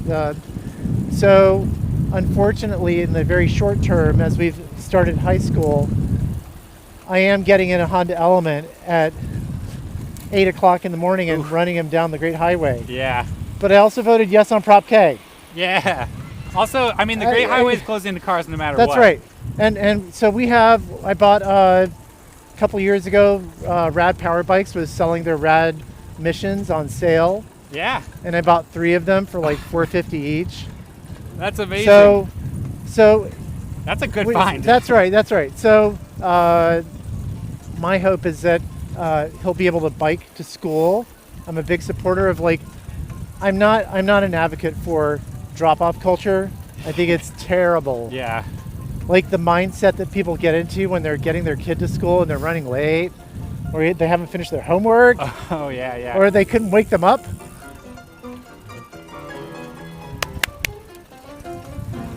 Oh yeah, it's easy to ride with no hands on this bike, huh? Yeah. I mean, so it's interesting because like, have you ever driven a car where the alignment is off? Oh It yeah, does that some one weird wobbles. things here. This bike wobbles too, which Yeah. is even more terrifying. They're very sensitive, right? That bike is so easy running. Yeah. The trike that Jay is riding on right now is just a pleasure. It's really zippy. Yeah. At least when it's flat. Yeah, yeah. So, you hit my- the hills and it really gets hard, huh? Yeah. So my coworker Jorge Macias, he uses a wheelchair.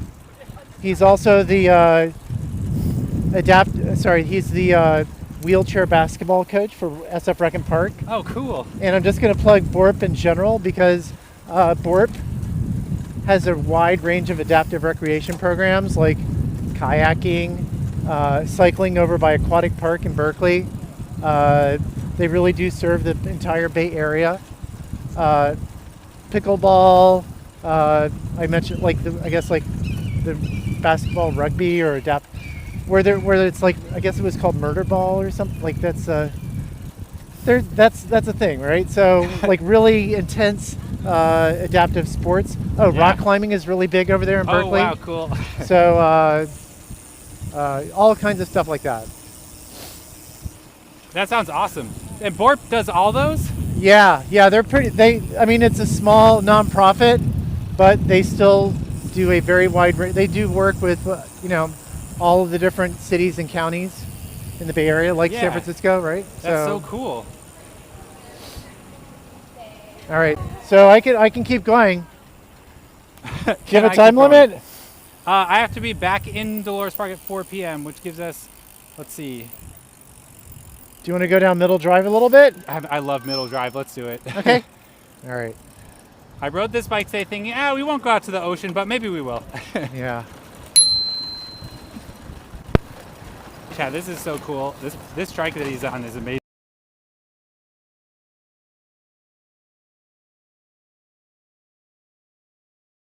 Whip this out for you.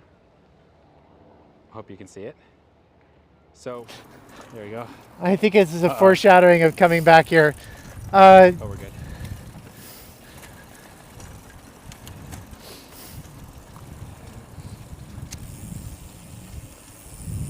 So I live out in the outer Richmond by the Balboa Theater. You know where that is? Balboa Theater. No. On Balboa Street. Yeah. It's like an old-timey theater. Simple Pleasures is right by there. Okay. I'm not super familiar with the outer so Richmond. 36th Avenue in Balboa. Oh, okay. Yeah. 36th. I get you. By the bison paddock. Oh, yeah. Oh, yeah. You said you were close to the park. That makes sense. Yeah, Spreckles Lake. Beautiful. So I'm kind of coasting right now.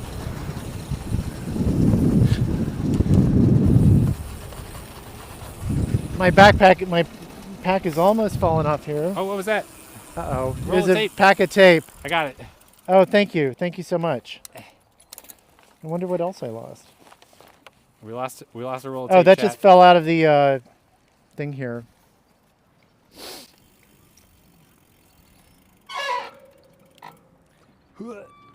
There we go.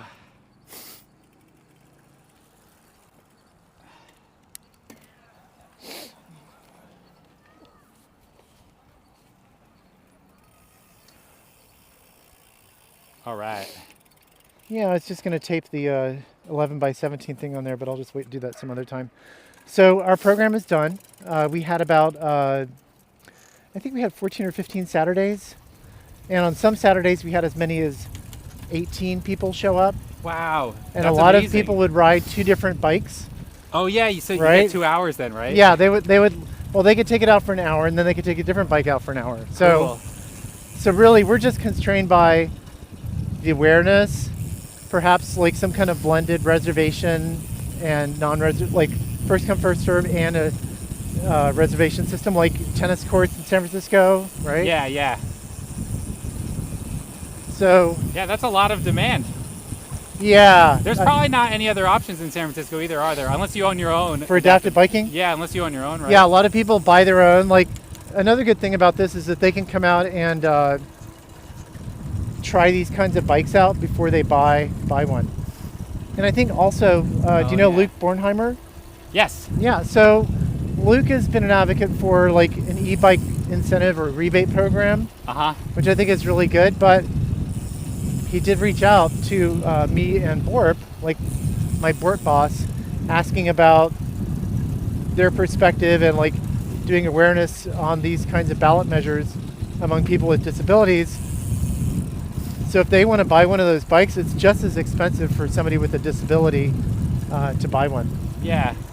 In fact, probably more so in most cases, right? So does an e-bike rebate program apply to them too? Yeah. It should, right? For sure. Right. It should be even more generous.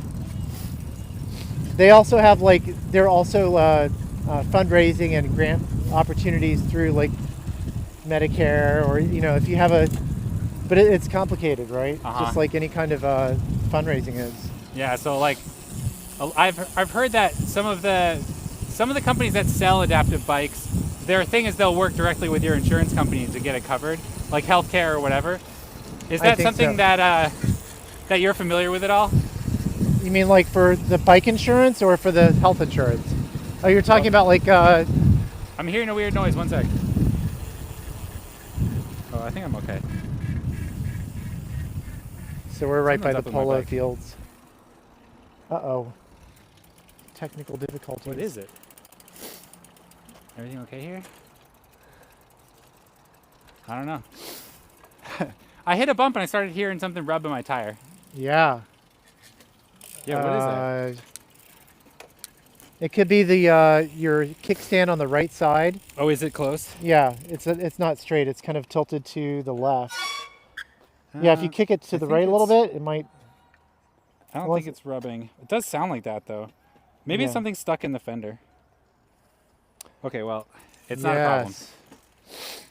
Or is it? That's something rubbing. Yeah, it's in the fender or something. Do you want to Oh, stop it? I see what happened. That screw came loose. My fender came loose. No. A literal screw came loose. Yeah, I got a loose screw, chat.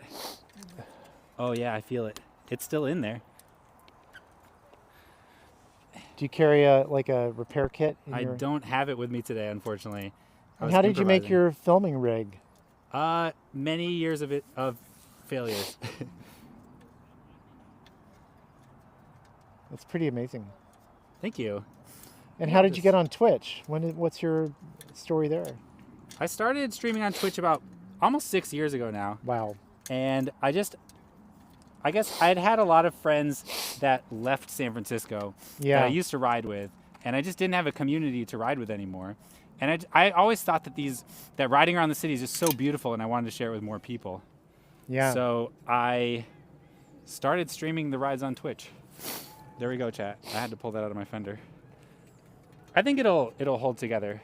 And I'll do you just have like write a little about it. Strava map that shows where you are? I don't have a map. That's actually or- one of the things I really need to do. Put this in here. Like a real-time locator? Like in a video game, right? When you're wandering around and it shows, I would love to do that. I also oh, like there's treasure over there. Okay, side quest. exactly. I would love to have a little mini map like that. Hot dog stand, something like that. But I'm always afraid that I'm going to accidentally leave it running after my stream, and then I'm going to dox myself. Where I Oh, live, yeah, you know? yeah, for sure. Just a moment.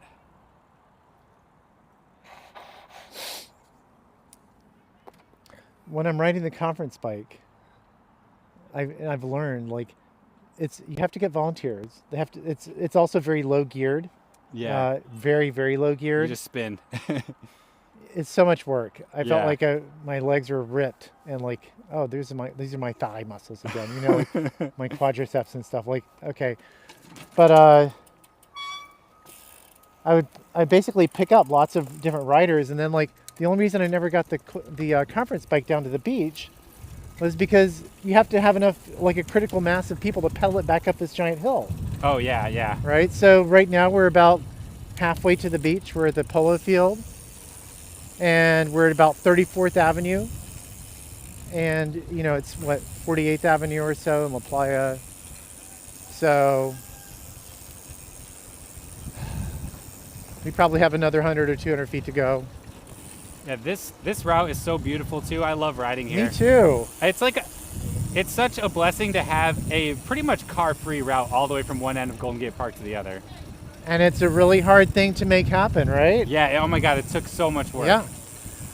So one thing I'd like to do is possibly either, like we could do coastal rides for people with disabilities or disabled riders, starting here, where they could show up in a truck, and then ride down to the beach, or hook all the bikes that we have together in a like kind of a train, and then ride them down to the beach. Okay, we're gonna have to like give some room here. Oh my God. Uh, That would be so epic. make some room. Yeah. So Yeah. I want to spend less time moving bikes around so that people can ride them and just do more riding. So Yeah. if we're able to get like a shipping container down on Judah or by the windmill or something like that, we could basically operate the same kind of thing once this turns into a park, or have like an overnight storage location when, you know, we're planning a big day out.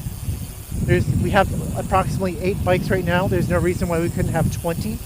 Yeah, totally. You know, and there are like cool web tools for volunteering or, you know, ride booking to use that you could basically set that up.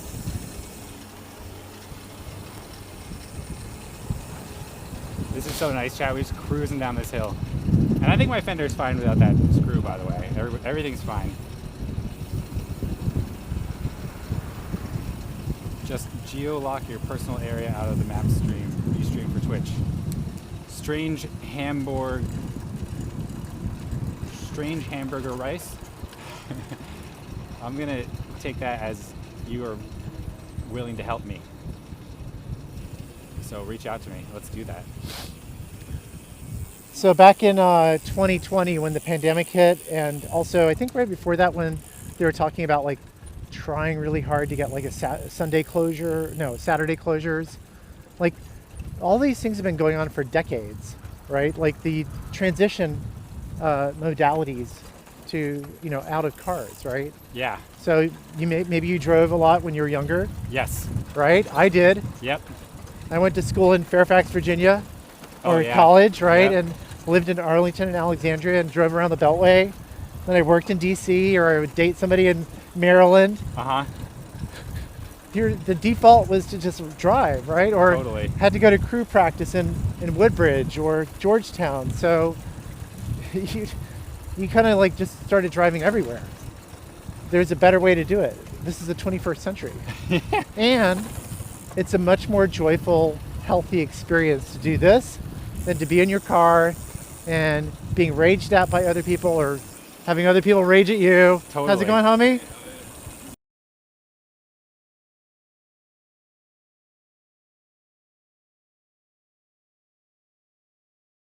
They slammed into a police car and exploded everywhere. There were chunks of watermelon everywhere. What? All over the street, on the cars, on some of the houses. And so, yeah, arrested. I'll be released in a few hours, so don't worry about me. I guess that's the end. Too bad I didn't even get to see you. Well, I'll catch you later. That's it, I guess.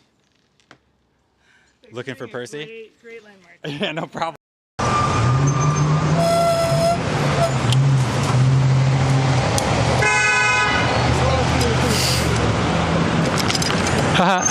No. Oh, I tried to block him. Oh, kitty.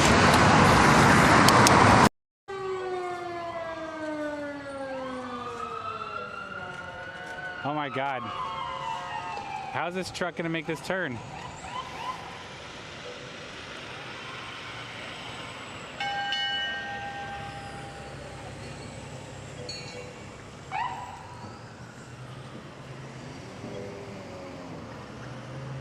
Huh. Okay. And now everybody. All right, Chad. This is far enough. Just a guy having a hard time, chat. I hope he gets the help he needs. Ugh. There to ride. So yeah, it's really fun. Ride in the park or somewhere else as well? I ride in the park and on the beach. On the beach? Yeah. Yeah. Yeah, he's a live called Bike Curious on Twitch and YouTube. It's John. So he invited me to Okay, come there out we and go. ride with him. Chat, I'm sorry. My streaming rig is having a rough day today. He I'm having all kinds of issues.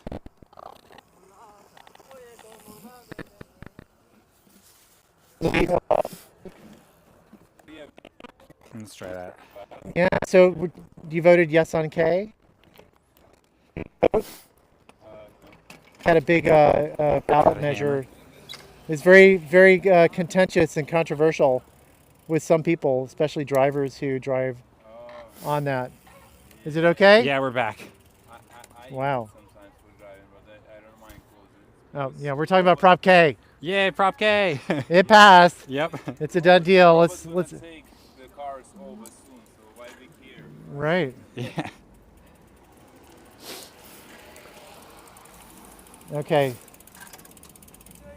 Thank you. you. All right, so What's your dog's name? Mara. Okay, we won't call it because I don't want it to like try to jump Yeah. on the bike or anything. So confuse it. Yo, that's sick. Yeah, so everybody, if you're just joining today, so, first of all, thanks for your patience. I've had a bunch of technical problems today. I don't even know, man. So I appreciate your patience while I work through all that. I'm riding with Jay today from Borp. Jay is on the side-by-side electric assist tricycle here, an adaptive bike that can be ridden by people with a variety of disabilities, giving them the opportunity to enjoy San Francisco's park spaces in a way that they probably never imagined they would be able to. A life-changing experience. So this is part of our crew member November streams. We are raising money for Borp and other organizations. It's our opportunity to give back to the community. Use !Borp in chat to donate, or maybe seek out your local adaptive bicycling program and see if they are soliciting donations. Yeah, there is a worldwide movement of adaptive biking stuff out there. So especially now that you have like battery technology really making it easier. Oh yeah, electric So- bikes are kind of an adaptive bicycle of their own. They are. So are we going to go on the... Yeah, let's just go to the beginning and we'll post up there. 'Cause Okay. in order for me to make it all the way back, we can't go too far. Maybe over here. Yeah. Pardonnez-moi.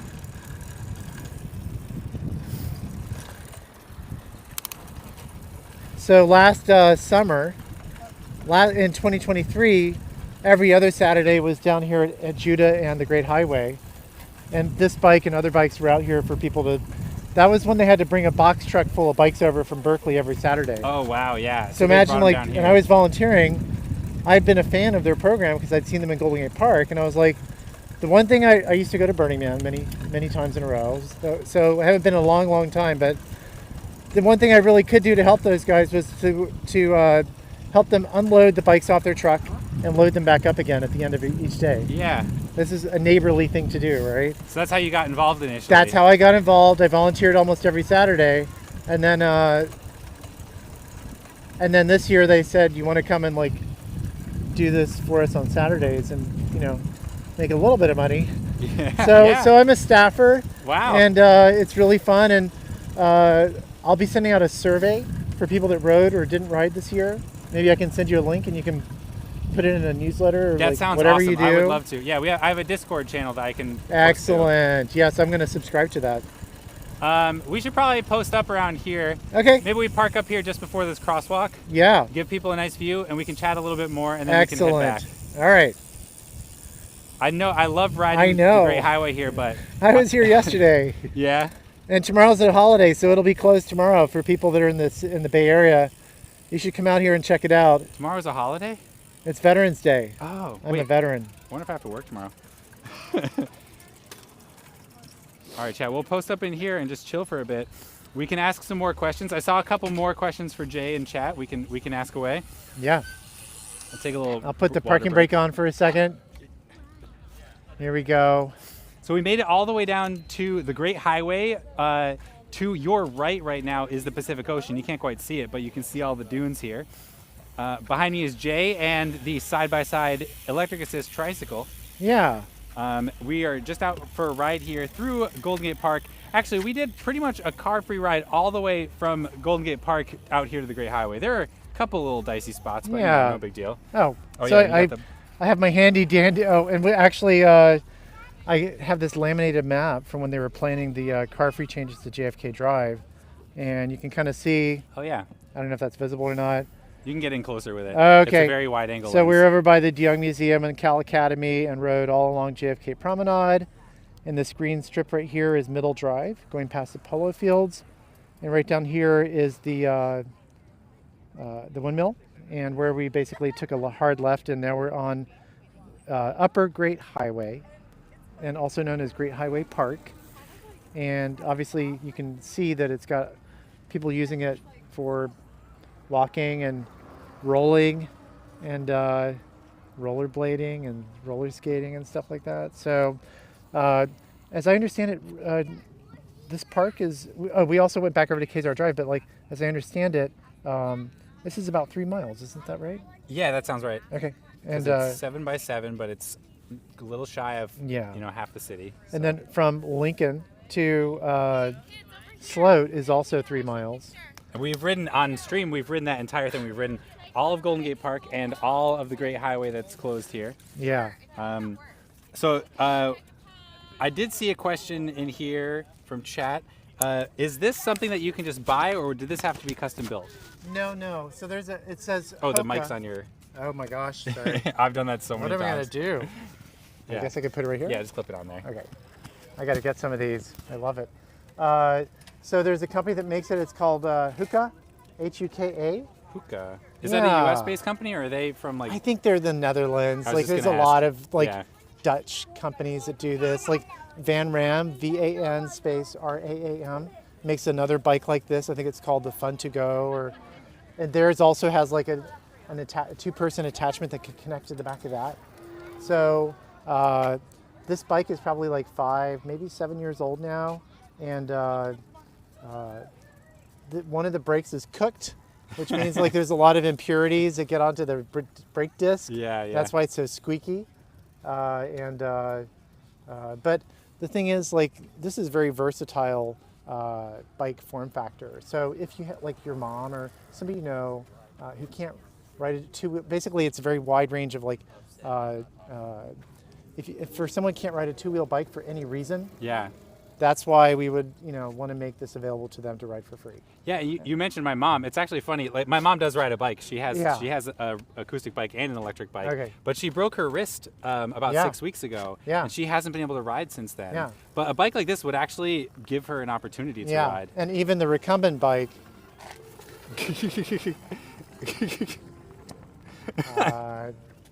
I'm wondering what that means. A little sus, but I'll assume the best. What's sus about the American flag? Nothing in Being particular. a patriot. Yeah, exactly. I love my country. We all do. I'm glad to be here and having some peace and quiet on the Great Highway. That is for sure right. Oh, hey, I saw you guys earlier. How's it going? I love your tandem. We love it. Yes. I saw you here yesterday, right? Yeah. Okay. Yes. Thank you for coming out. Okay, I'm with BORP.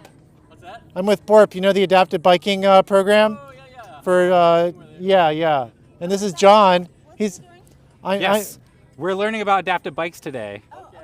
he's got a live stream on Twitch called Bike Curious. And what do you? See you guys out here like on Saturdays once. They used to do it out. They were last year in 2023. They were doing it here every other Saturday, and then now it's up at the Bandshell because we got storage. We got a storage closet underneath. So Do you want to try it? yeah, please go ahead. You want to try it out? They're very interesting. I saw another lady, but it was a single version I saw. Oh yeah. Well, we could try it out. I'm Jay. Okay, Karen. Karen, Steve. I think I've met you before. Jay makes And friends that's everywhere he John. goes. Hi, good to meet you. I think You're we've welcome to chatted try it. before It's very too. safe to ride. Yeah, I love You your wanna try it? yes on K Ocean Beach flag. Okay, It's so good. yeah. Warp.org. And I just got done running the free, it's free to ride, so it's no reservations every Saturday when we're doing it from June through October up by the Bandshell. I'll also be organizing some monthly rides down here on the beach. Okay, and so obviously people come up and like, once you see one of these, like, what's that thing, right? So, Explain it to me. Or, oh, so it's a trike. yep. It's a two-wheel trike, only one person steers. It's pedal assist, and it's very easy to ride. It's designed for anybody who can't ride a two-wheel bike. And we have a lot of other recumbent foot trikes and hand cycles for people that use wheelchairs. I've had a lot of people with vision impairment, spinal cord injury, mobility issues due to MS or CP, brain trauma recovery, people that are just getting PT from surgery. like knee surgery, whatever, they're all getting to use that. So we have about 8 bikes over by the band shell, and it was exactly. We'll be back out there, and again, you can look up BORP.org, and we'll be out there. And I'm Jay. Oh, I'm Betsy. Betsy, nice to meet you. Have a nice. It's such a beautiful day. Yeah, thank you. Thank you so much, and I love your flags too. Just talking about your program, and Oh, it would be great to have yeah. lots more. I've been talking to Park. Yeah. I would think it's Yes, hard thank to you. get it down Thank you from- so much. From there to here. Well, it's easy to get it down. It's just getting it back that's Yeah. hard. Getting It's a here 300 was foot great. change in 300 foot drop in elevation, right? But if there's local storage, which now that like Prop K passed, Yeah.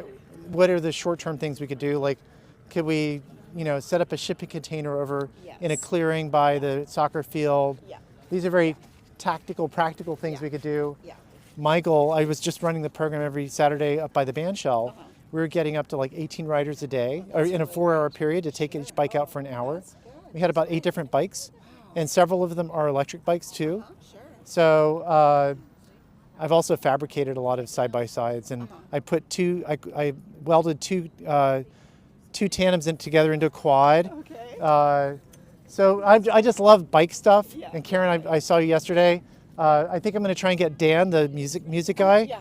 We're going to try and get Dan, the piano guy, to do the conference bike and do a band Oh, that on the sounds conference so bike. fun. Oh man, wouldn't that Yeah. be great? So Traveling music. yeah. So the only challenge, the reason we didn't do it down here this year was because it was just too a lot of work to get. To get them all. Yeah, like you have Yeah. to get volunteers to ride them down. Then how's everybody going to get back up the hill? Yeah. So Or you can, it's just I mean, you can logistics. ride Yep. them back up again. It's just 300 feet is Yeah, and also like for somebody with a disability, this is really great. right. I mean, it was very, very popular last year. Yeah. But and we'll be back. Yeah. And I'll also we can get Coastal Commission grant money to do an adaptive bike ride out here because it's on the coast. Sure. So I'll probably be focusing on doing. You'll see Bort bikes out here a lot. Okay. That's Okay, over the holidays. I'm just thinking about how to get some of the no-1K older folks. out That's here. exactly why I got involved in this program. That's people, smart, yeah, People good that feel idea. shut out from the space Yes. get access, and Yes. everybody's equal, Yeah. right, and included, And then right? they all invite their families. That's and then right. They think it's a really cool space. Yeah, and that's then- a So great idea. I was Just thinking about like, my let's get neighbors this- who were really upset and angry about Yeah. not being able to drive in the park, Yeah. and to me, it's like, well, you can drive this. Yeah. It's a yes and kind of Yes. approach to this, absolutely. Yeah. right? A problem-solving approach, I love that. and also getting people to try something new. Yes. So absolutely. many of the people that were riding up with us by the band shell, they have a blue placard and they are parking in ADA spots, and they may be frustrated with city agencies, but once they're in the park and they're just like everybody else, Yeah. then that helps them feel differently and just have a joyful There experience. are more ADA parking spots down along here. That's Yeah. what I heard. Well, at, and- at each of the intersections. I'm all for like giving everybody as much ADA parking as they need, right? Like meet that demand, Yeah. and then like give them something else to like ride here. Yeah. And it's a different kind of park, but it's certainly it's world class. Right? Absolutely. So, yeah. beautiful. Definitely. All right, Karen. Nice talking to you. Nice meeting you. I'm Jay. Yeah, and that's John. Nice to meet you. So there's a lot Amazing. of questions like that. Yeah, so many. I mean, it was amazing how many people just kind of converged and were Yeah, curious about it. yeah. This is like, to me, this is like the conference bike is really weird, right? Yeah, it is. And I have like two cruisers welded together side by side. Yeah, you mentioned that. Yeah. So like, I also like the cycle side. Like, do you know the cycle side people? No. You don't know cycle side? No. Like the Carney circusy people with like the bicycle Ferris wheel thing, or like they do a lot of stuff at Maker Fair. Oh, really? Maybe that's a generation. I mean, I do before Maker Fair you. every year. Yeah, I've been they're doing at Maker Fair. I did Maker Fair starting in 2010. Yeah, okay. I was doing Maker Fair in 2005, Yeah. showing people how to make side-by-side bikes. Oh, cool. Yeah, I wonder yeah. if I saw your bikes there before. Maybe. Yeah, maybe. So, but definitely, like, there's just so much like opportunity, right? To Yeah. like try different things. Borp And has people like are so 100 bikes. curious. Yeah. So, and once you like make it really easy for them to like, you reduce that like entry friction, there was no reservation. We could basically get people registered and do the waiver forms and the media forms on the spot. Then it became very easy to get that going. So I was very happy about that, and again, like just want to make it bigger next year. Yeah. So hundreds of rides. We got probably about 200 rides in this year. And That's a lot of 15 rides. Saturdays. Yeah, that's amazing. And average number of people coming out every Saturday was like 13, right? So some days more or less, but we definitely it was a great experience. You're right, it is transformative. I think this won't be the last time that you see me on John's channel, hopefully. So yeah, no, I'd love to come on one of your rides sometimes. Yeah. I think that'd be great. And you mentioned this earlier, so Chat was curious. This is the Great Highway here, and this stretch for about 3 miles is now permanently car-free. And this was this pertained to the stream that I did not last week. I think it was maybe it was actually 3 weeks ago now, where we talked about Prop K. San Franciscans all voted on whether or not to keep this space permanently car-free. And as Jay was mentioning, because it's so flat and so long and it's safe and car-free, it's actually the perfect place to take these adaptive bikes out with people who maybe wouldn't bike otherwise. And so tell me a little bit about that. You're out here every Saturday, or in the summer, right? Yeah, so next summer I think we'll be back. We'll have And it's here, right? Yeah, the table was literally right here at the Judah, like basically. Oh, right at this intersection. And you think so when you think about why people voted for it, like a lot of the people that voted to turn this into a park, a lot of them don't live by the beach. They live where they're kind of like landlocked, like in the Tenderloin or Chinatown or Mission Bay or the Mission. Like I don't know if anybody on this that's watching right now ever like lived far away from a beach. We're very, very privileged and fortunate to live right by here. Yes. I used to live in Lower Haight by Buchanan and Herman, and I'm like, the one thing I would like to do is like come out to the beach once a week or whatever and like go walk on the beach. Yeah. Now that I live 12 blocks from the beach, I don't come. It's been a long time since I actually went on a beach walk. Oh yeah. But I'm out here all the time doing this. Yeah. So for somebody who lives in Chinatown or downtown or the Tenderloin or whatever, or even the East Bay, right? Like people love to come to. This is a world-class destination. It's a Bay Area favorite, right? Somebody could take public transit and get right here, and they could be in a wheelchair or a walker or walking sticks or being assisted with somebody else, and get on a bike and go for a ride on a 3-mile stretch here. So beautiful. So that's the idea, right? That's amazing. And it also becomes a community. Like they'll see the same people. Like the people that started riding with us, they were coming out every weekend. A lot of seniors, a lot of people that wouldn't fit your typical like bike riding archetype. Totally. So that's a really great thing. That's and so like cool. Karen and these other people were saying, like, the people that might be the most angry, or riding a bike isn't even part of their lifestyle. This is They a might great even entry. never imagine it. That's right. This is a great way for them to get an entry point and try it out again. Yeah. Okay, so we've got a new follower. Do you want to help me welcome a new follower? I'll tell you exactly what to do. Okay. So what I'm going to do is I'm going to thank them for following and read their name out. Okay. And then I'm going to say, it's good to have you. And when I say you, I'm going to point at the camera, okay? Okay. So you do the, it's good to have you with me, okay? Okay. All right, ready? Traveler, thank you so much for that follower. Thank you so much for that follow. Welcome to the Curious Crew. It's good to have you. There we go. Nice. All right. Thank you, Jay. All right, so I think it's the perfect time for us to start our ride back up through Golden Gate Park. We'll bring this bike back to its home. This is also, it's been a real pleasure. Just seeing the people reacting to this has been amazing. So thank you, Jay. Thank you. And like, we'll go and visit the Berkeley HQ. World Chat HQ. is very curious to see the warehouse, so we're going to have to go over. You've never seen so many adaptive bikes. That sounds awesome. It's definitely, it's pretty crazy. Cool. Hey, how's it going? All right. Hey, this is, how's it going? How's it been? Good. I know you. Jay. Jay. Yeah, I do Borp adaptive biking. Oh yeah. Have we run into each other? Chat people. Okay, you look just like another person I know. But how are you enjoying the day? What is it? It's what? It's adaptive biking for people with disabilities. We run a weekly program every Saturday during the June through October.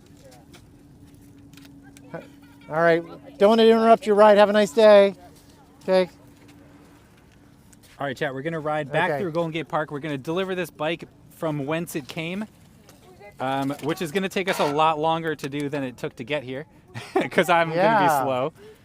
And then we're going to ride back to Dolores Park. So we got at least another hour of riding in front of us today, chap.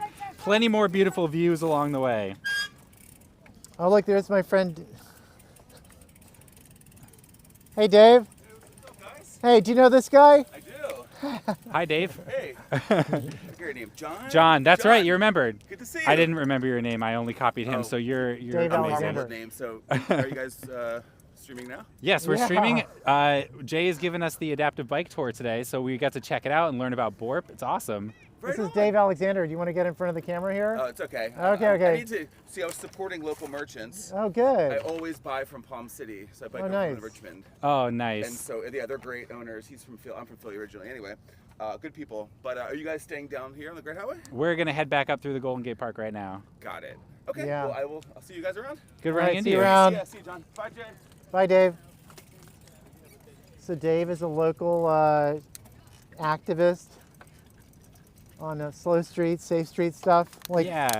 I do drive, and like my wife drives a lot. I don't want to drive. It's really hard to get my son to wake up in the morning. He turned 15 in September, and like started 9th grade at Lowell, and like. Yeah, can't blame him for that.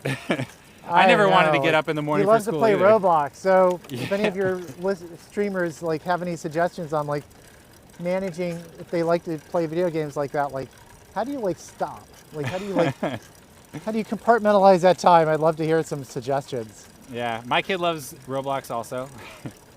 He's only 9 though. Well, he's almost 9. Yeah, I think they don't have any like bike riding video games in Roblox, do they? Like this? Oh, that's a good question. Seems like you could make it. Yeah, chat. Does anyone know any bike riding Roblox games?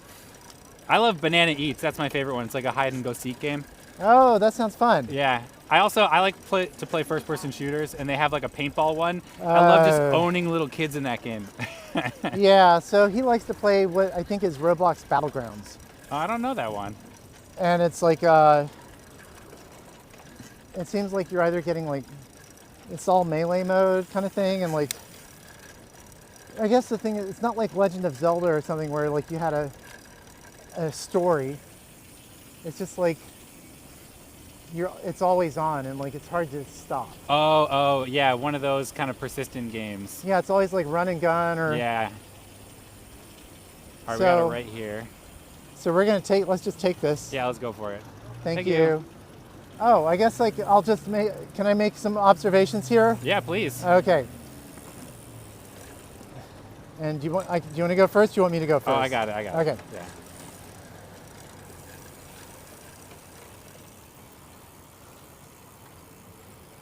Oh, sorry.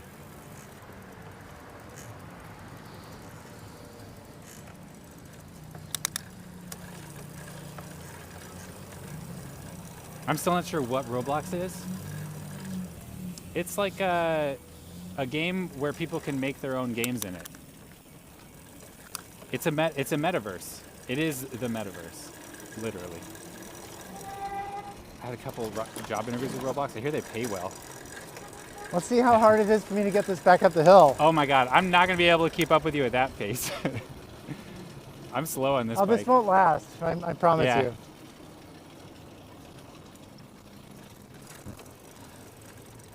No, I was gonna say, I saw that John was like making eye contact and waving hi to the drivers at that intersection. That intersection is kind of a free-for-all, yes. Right? So hopefully they come up with a really good design. I would say like they should use some kind of like detecting technology, like to, if all the cars are coming from one direction and none are coming from another direction, and also you have like people on foot or whatever, like you build a system around that accommodates different, I guess, like traffic types. That'd be nice. That'd be beautiful. Wow, Chad, this is a tough hill for me. So are you single speed? No, but I don't have an e-assist. You do? I don't, or not on this bike. Oh, this bike's acoustic. Acoustic. Yeah, chat asked me like, what's up with the name acoustic? It's a retronym. and it's modeled after guitars.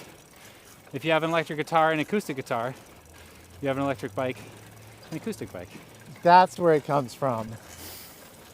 That's like people saying my vinyls when everybody else would just say my records. Yeah. Yeah. No one called acoustic guitars acoustic before the electric guitar. Yeah. It was just a guitar.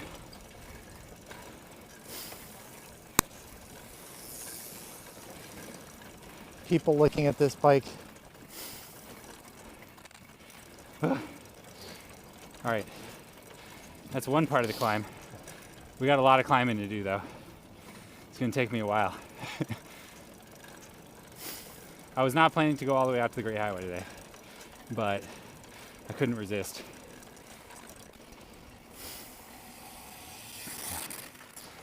It's a little easier when the road's less bumpy too, like it is here. I thought your new bike was power assist. You mean the one I'm riding today? My newest bike? No, acoustic. It's my daily rider.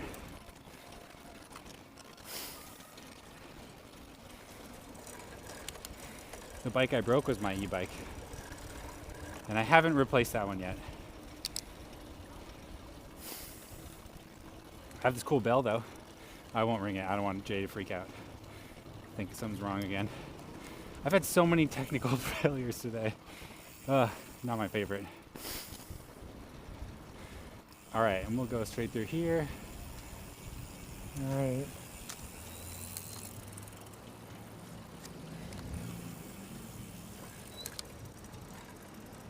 Thank you. Thank you. Thank you very much. Thank you. Thanks. Thank you. All right, we got another climb coming up here. It's pretty flat right now, but it starts climbing again.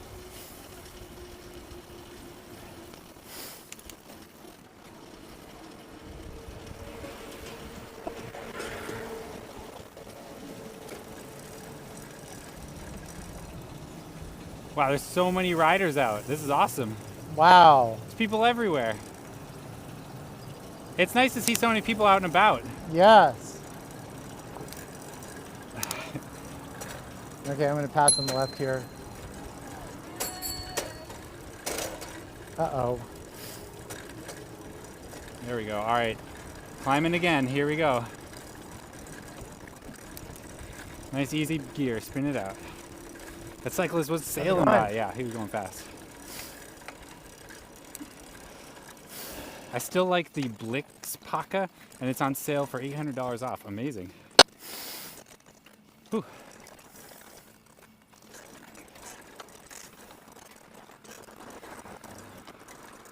I got one more gear. The chain really starts to rub on my fender though.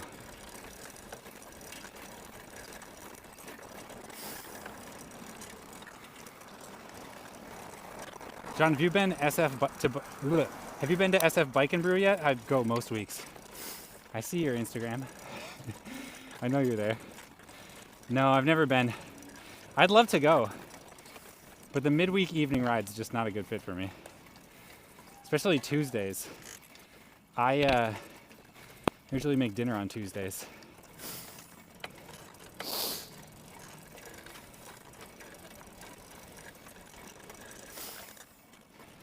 Let's see if we can catch Jay. Nope.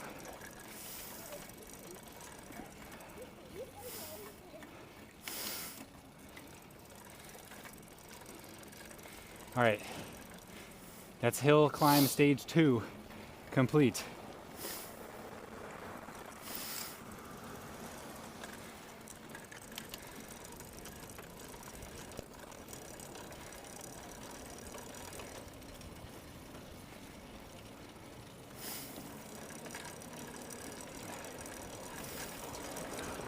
EUC.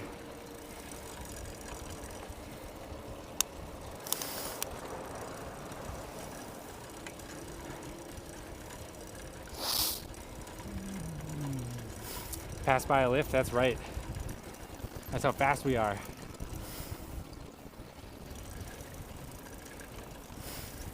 See, look, Jay's crushing us. Can't even keep up. wonder if his mic's even connected. I think it is. Do you think, Chad, is he talking to himself up there? Can you hear him? He's probably saying hello to everybody. Jay friggin' loves people. I love that. He's so happy to talk to everybody. It's a great quality. A real community member. Which is a good time for me to mention. Today's stream is the 2nd of Crew Member November. It's our opportunity to give support to other members of the community.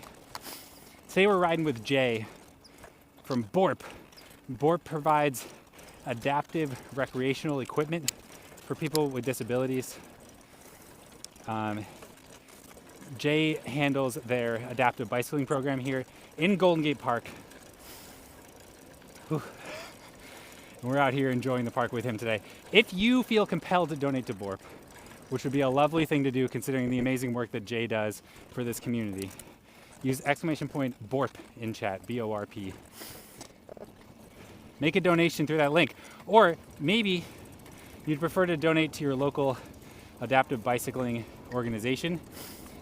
I encourage you to search Google. Look for adaptive bikes near you. Make a donation. November is all about community. There it is. Adaptive bike program. Thank you, Daphne.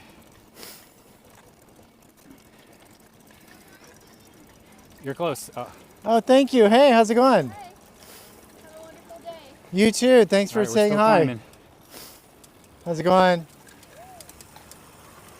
Yeah. How you doing? I'm great. It's golden hour in San Francisco, right? Yeah. It's that quiet time of day. Yeah, it's so beautiful. I love being out at this time of year. Honestly, Yeah. when my stream is the same time of day, no matter what, Yep. when the time change happens and the sun sets earlier, I get that golden hour overlapping the stream a bit more. Oh, right. And I just love the views. I mean, that's half the fun of living here, right? Yeah. The views. I met Justin Kahn when he first put a camera on his head, and he was doing Justin.tv, which became Oh, Twitch. no way. Yeah. That's wild. I should have given him like $5,000 or something, huh? With some shares or Yeah, whatever. an investment.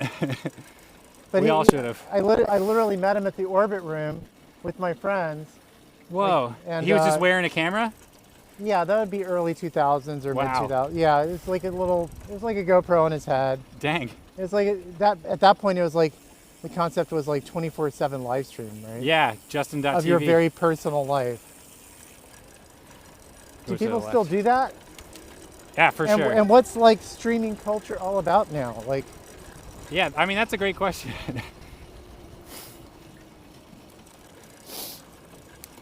it's very personal, right? 'Cause Yeah, you're there are inviting many somebody- different ways to go about it. Yeah. Everybody's format is a little different.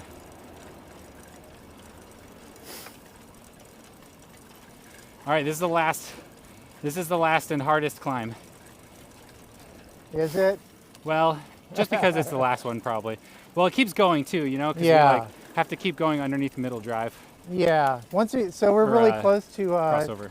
Blue Heron Lake, which is up here, right? Yeah, It's fascinating that this is all man-made, right? I know, right? The whole park. Yeah. It's all the topography and stuff. Whew. Here we go. Hey, Jason. Churn and burn, chat. Churn and burn. How's the battery? My battery's doing great.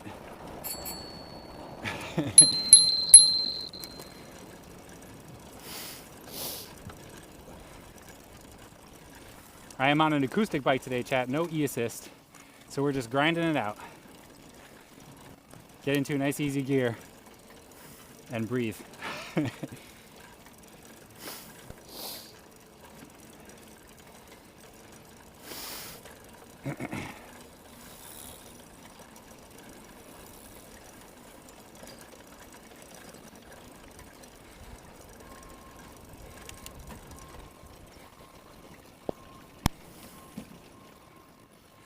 Whew, all right, it looks like the climb is done here, but it's not. We got one little section coming up.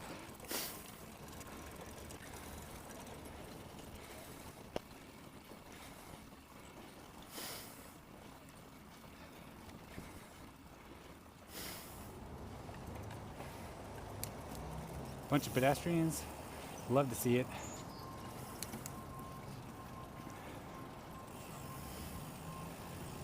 Can you guys still hear me? Yeah, I think you've been Okay. connected the whole time. So now whenever I see somebody with like walking sticks or whatever, whoa, stop sign, bro. Hey. Lady. Dang. Wow. That was dangerous. Yeah, she just didn't want to stop. Until Too here. busy. Now they get to stop here. Angvid, is that a joke? What's up, bro? All right, we made it back.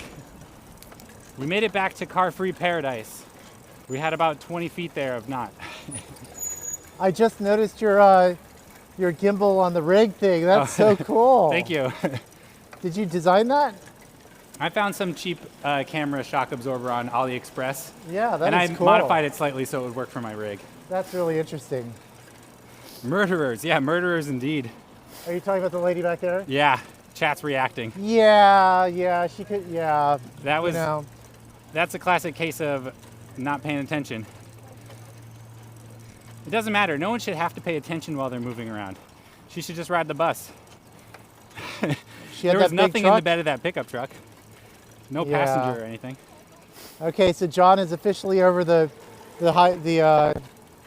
uphill climb here, right? Yeah, we made it. Whew. I feel it for sure. Nice.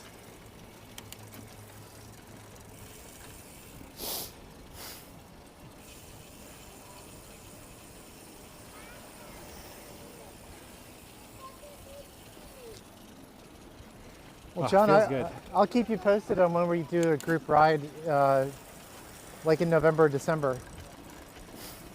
My November calendar is full up. Oh, for or December. streams. My December one is mostly full. I have one open weekend. Oh, okay. But we should do, like when you do your summer programs, Yeah. if you've got a Sunday, like just let me know a few weeks in advance and I can usually Yeah. work it into the schedule. Okay. Most of the time it's on Saturday, but I think one of the things that'll make this program even more successful is like just more having the bikes available more frequently. Yeah. Like, we Also only got- Phoenix Day. There's Yeah, always Phoenix Day because Yep. we kind of missed each other slightly last time.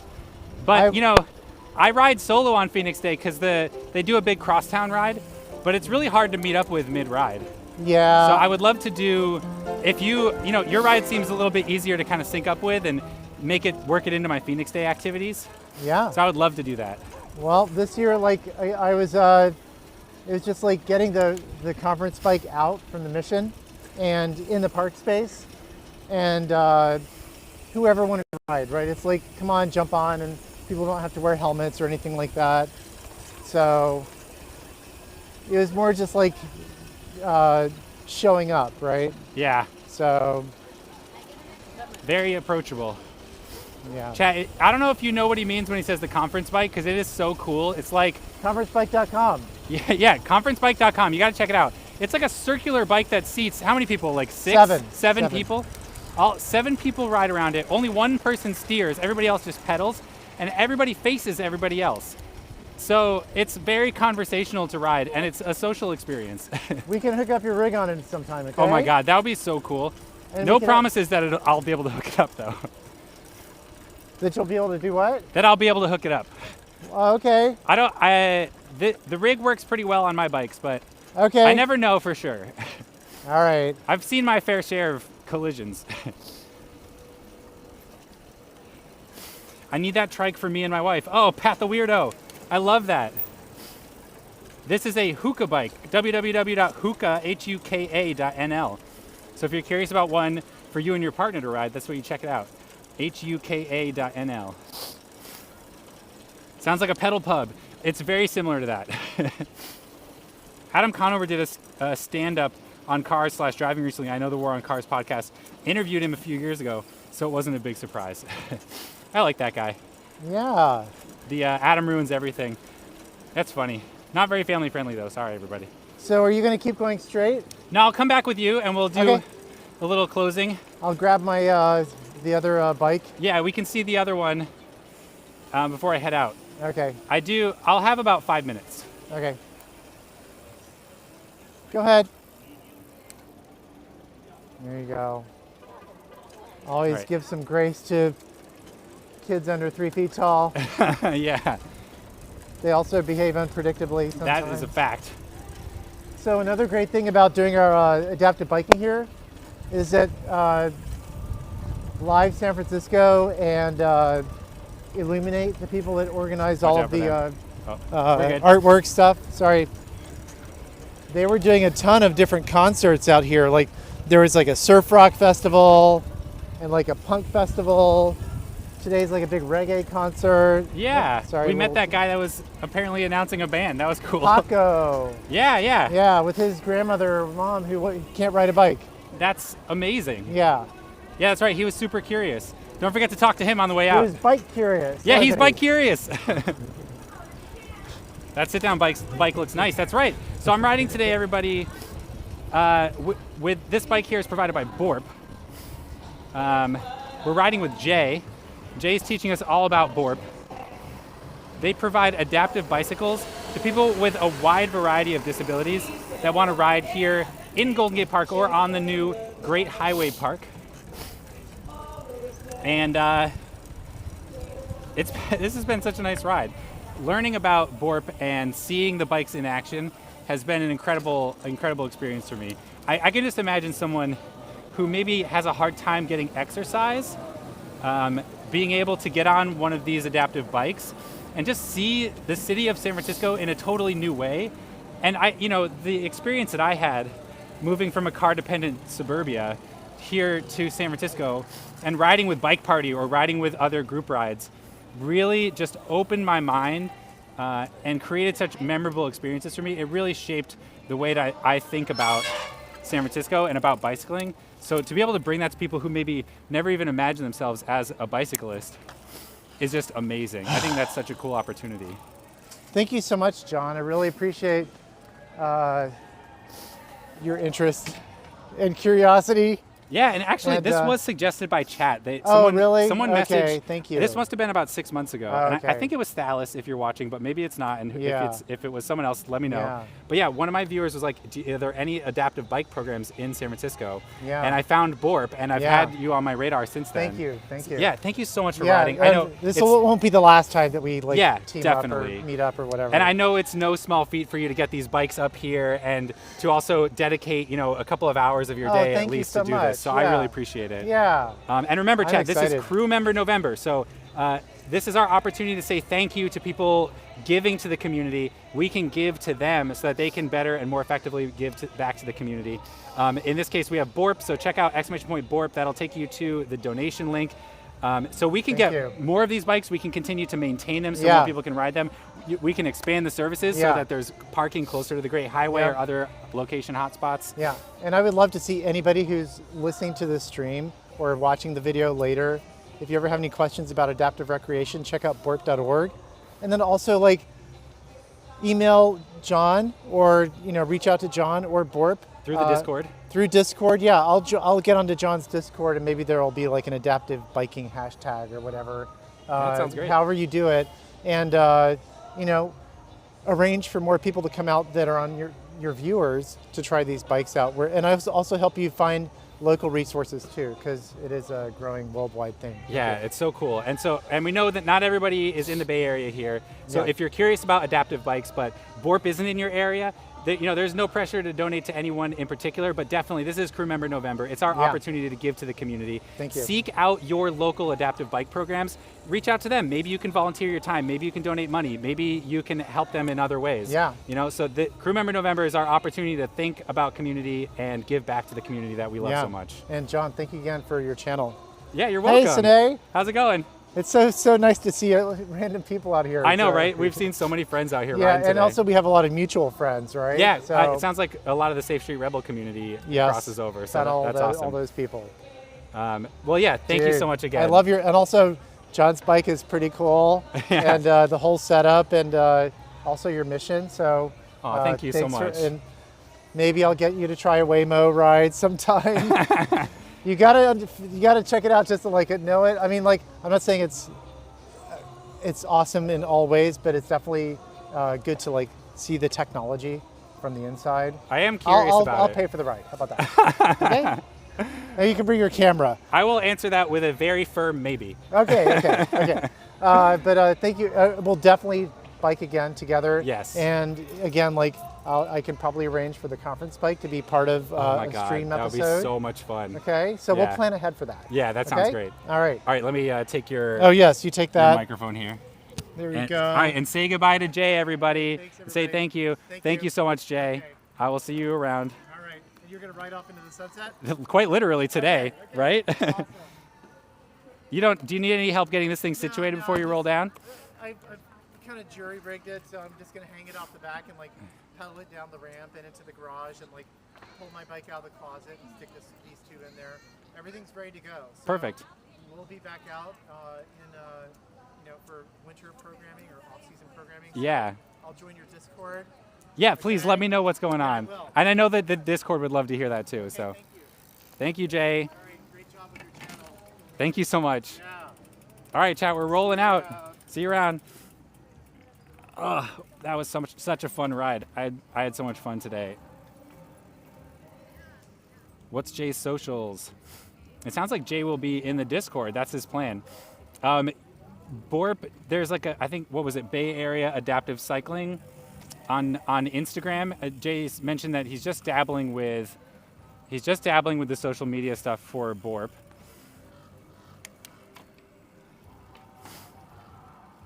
Chad, I hope you had fun with that. Did everybody have a nice time? Oh, and the reggae concert's going. Na da da da da da da da da da da da da. All right, should we get the mulch pile prediction going? I think so.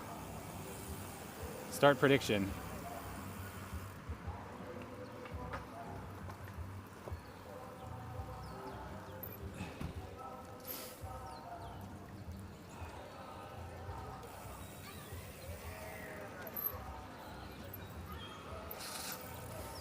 All right, chat, we got the mulch pile prediction going. If you don't know what the mulch pile prediction is, maybe you're new or maybe you're just as confused as I am. Almost every stream we end in Dolores Park, and when we're riding through Dolores Park, our route takes us by a mulch pile, almost always. And chat, for some reason, likes to place bets on whether or not that mulch pile will be there. It's there, like, the mulch pile is there probably 95% of the time, but that 5% of the time that it isn't there, that's when fortunes are made and fortunes are lost. So chat, put down your mulch pile bets, have some fun with us. Chat, what a great way to spend Crew Member November. Jay was such a great guest. He was so personable. Did you see how he just talked to everybody? Like every single person that we rode by, I felt like was his best friend. I didn't even know if he was just meeting this person for the first time or if he had known them for a long time, because he's just so friendly. Jay is a true bro. A crew member to remember, you know? You know what I'm saying? A crew member to remember. Jay is so cool, I know, right?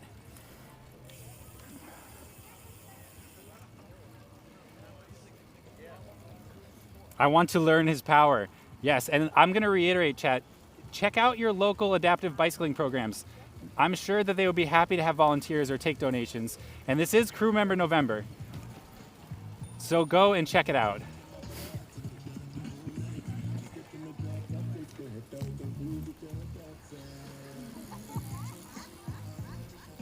I probably missed a lot of messages in chat today while I was hanging out with Jay. So I'm sorry if I missed your message or if you followed and I didn't acknowledge it. If I missed something, if you followed and I didn't see it, feel free to just let me know in chat. And I am more than happy to extend a welcome or answer a question or react to something funny. Lots of great guests on stream lately. Thank you, Bucky. I appreciate that. Yes.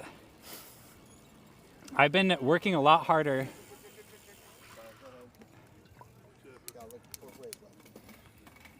As if it's the kid's fault. I have been working a lot harder to get more guests on the stream.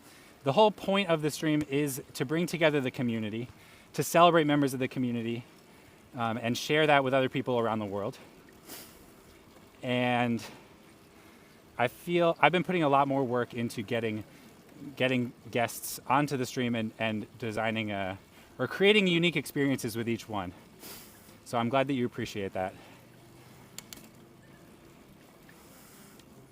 I gotta shout out for a second, and the real ones, in Bay Area real ones at least, will know about Roll Over Easy. Roll Over Easy is a once a week radio show put on by members of the community, Sequoia and the Early Bird, where they just talk about all the good stuff happening here in San Francisco. And I was on Roll Over Easy's radio show about, I think this was probably about 2 years ago. It was the first I'd ever heard of them. But since then, I've become a regular listener. I listen almost every Thursday. And they're a huge inspiration to me and the format for my stream. So huge shout out to Roll Over Easy. Every Thursday from 7:30 to 9:30 a.m. Pacific time. One of my favorite shows for sure. All right, we're gonna do this Page Street wiggle here. We'll take the Page Slow Street. Yuppers, around here we have Bike Easy that advocates for safe bicycle riding and infrastructure so everyone can be safe. We'll want to get back involved with them like I was previously. Yeah, you should go for it. Crew Member November is the perfect time to start. It is, in the United States, we celebrate Thanksgiving in November. So what better time to give thanks to the community than in November here during Crew Member November?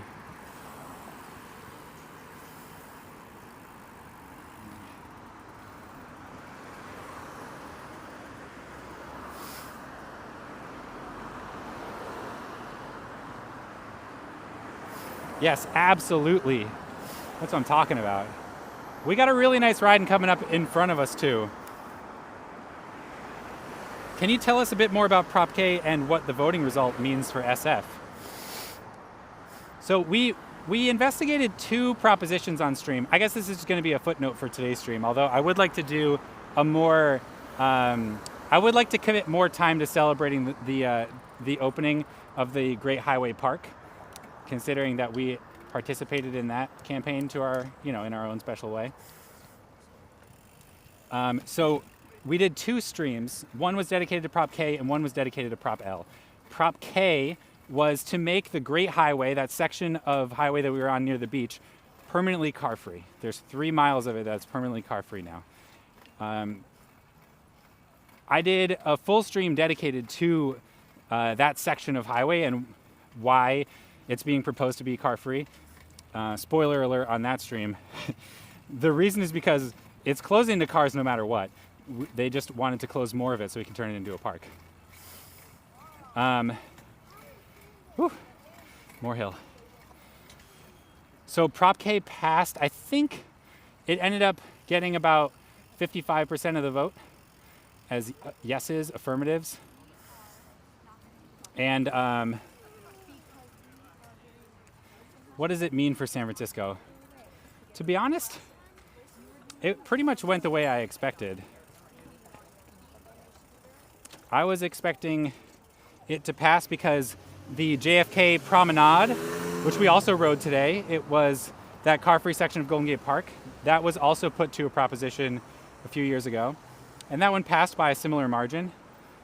So I would say that what it means is that the bike community is well organized and unified behind a singular goal. And also, I think it was the rational choice.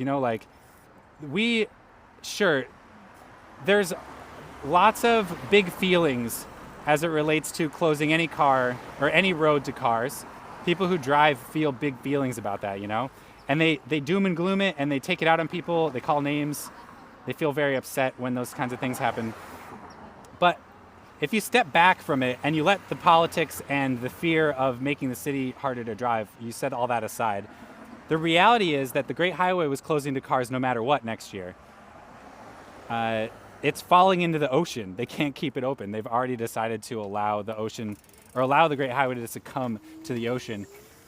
And so I think it was just unnecessarily polarized. I think that the the people talking about Prop K did not emphasize whether they, whichever side they were on, doesn't matter which side. I don't think they emphasized that the Great Highway was closing no matter what. So I think that the fact that it passed, that Prop K passed, is really just a sign that the voters are, by and large, a rational bunch that recognize that without the Great Highway being open to cars through that section, this just isn't that useful. That stretch of road would not be that useful. So Engvid, great question. That was my long-winded answer.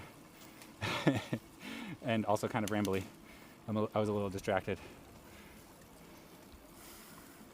Unfortunately, we also did a stream about Prop L, which was going to tax Uber, Lyft, and other rideshare companies additionally to fund Muni, or at least help close the financing gap that Muni has in its budget.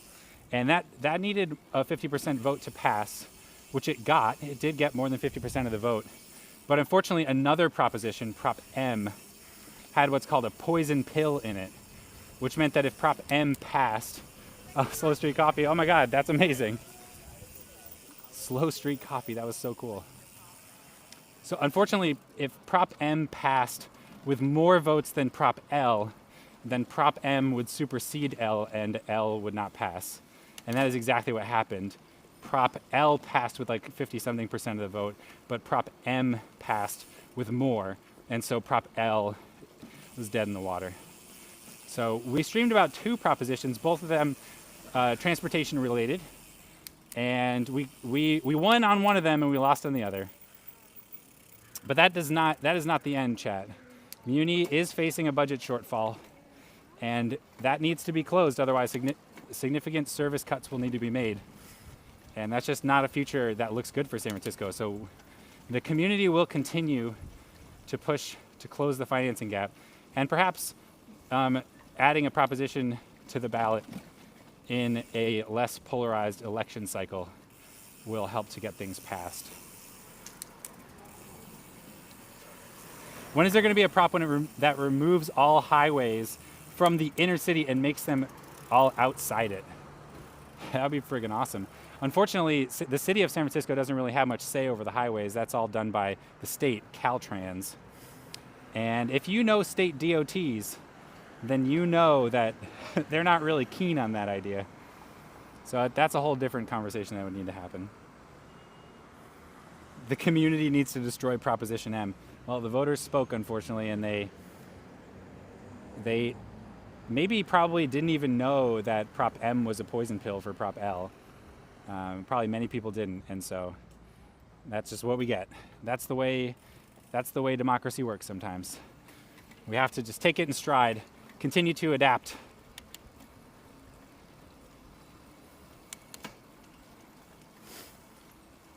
Nineteenth Ave is technically a highway. It turns into the 1. Oh, interesting, 19th. I always think of that as like Park Presidio. Is that the same thing?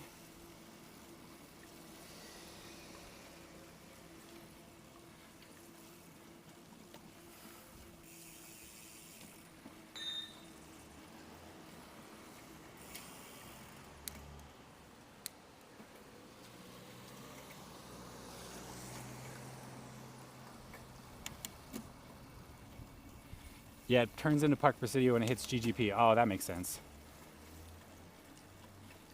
We've ridden around there before. It is not ideal. Not ideal.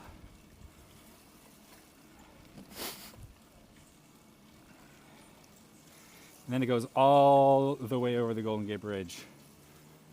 That's Highway 1, huh? I really don't know the highways here. I've literally never driven a car on the highway in the Bay Area. I don't know anything about it. People are like, if you're a true Bay Area, blah, blah, blah, then you know this exit. It's like, I live here because it's one of the few places in the country where I don't need to own a car. and or not owning a car doesn't mean like depriving myself of basic joys. That's why I live here. So I don't know anything about the highways. When I go back home where my relatives live, and it's much more car dependent, I honestly have a better knowledge of those highways than here, even though I haven't been there in like 10 years. Highways suck. City Nerd has some great videos on terrible city highways. That's right. City Nerd is friggin' awesome, by the way.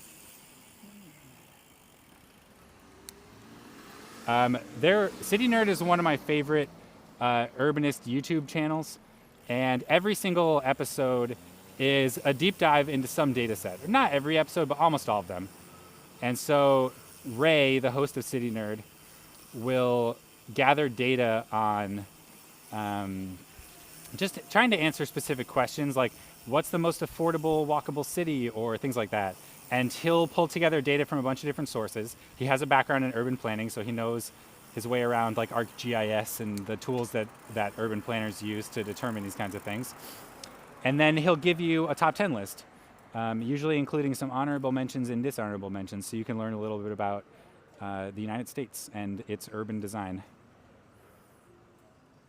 I own a car, but rarely drive it. Usually ride a bike or take Muni. And I think that's very common. Like, I think most people who ride a bike for transportation also have access to a car. I'm an avid bicyclist. And that's great. I think it's about giving people options, you know? If this stream here is about anything, it's about how car dependency hurts everybody. And that doesn't mean car free. There's a difference between being like in a society that's car dependent and being in a society that accepts cars as an option. And this stream is definitely about the latter. How can we get from the car dependent society we live in today, especially in North America, to these more walkable communities where people can connect with each other and be out in natural spaces and, you know, live a healthier lifestyle? It's a beautiful thing. Living in a walkable city absolutely changed my life. For the better, of course. Honorable mention, followed by Curious on Twitch. Thank you, Barakuato. If you do follow, then I will thank you personally. I will turn around and point at the camera and say it's good to have you.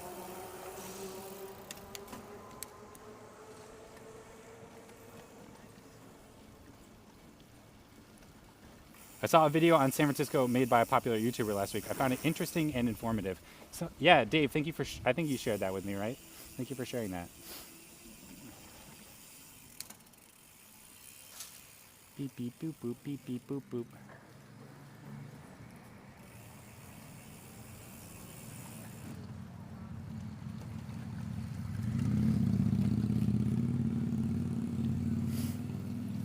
What the heck is that emote? Bick, what are you bringing into my chat? What kind of filth are you bringing in here?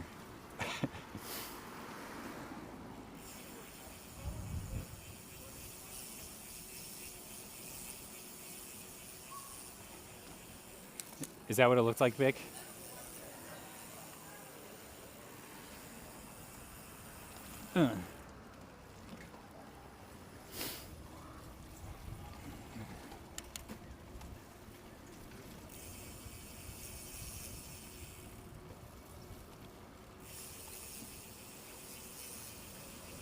Oh, it's Dominique.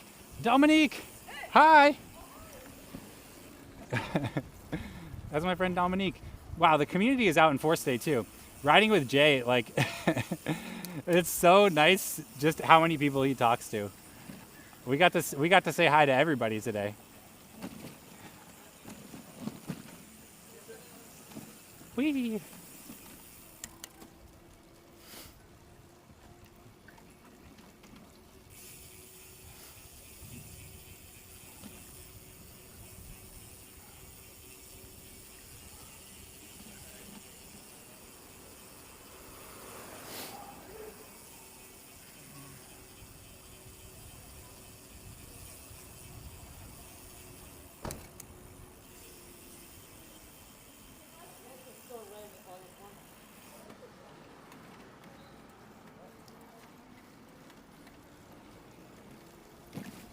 Ah, we're getting close.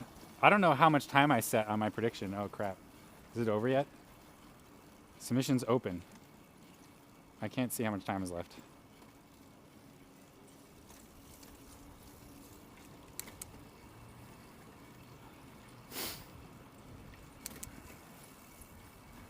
It's been 2 weeks since we went and checked out the mulch pile.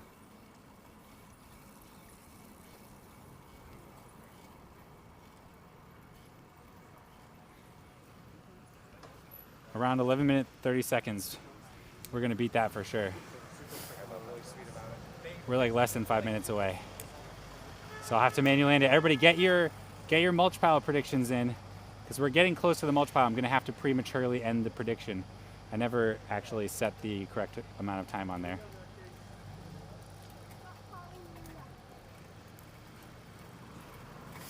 Fair enough.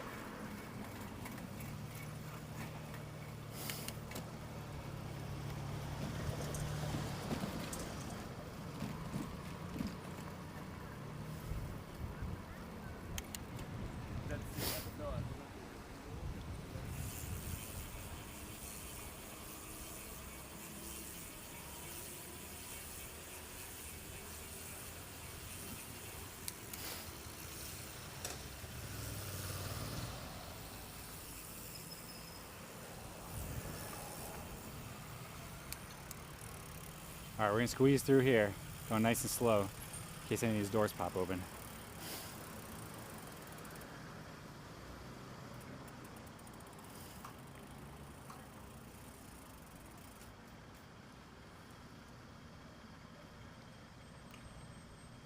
$11.5. How'd you do that, Tupac?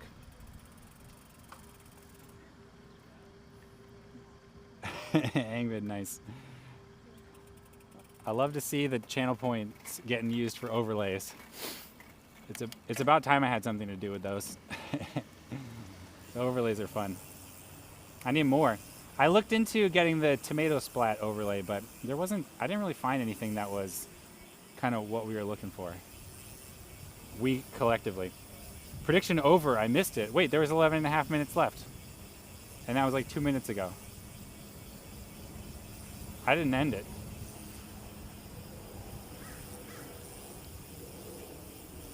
Only 35 people had predicted. We need more voter turnout. Tell me about it. Maybe people feel like voting yes and voting no are basically the same choice.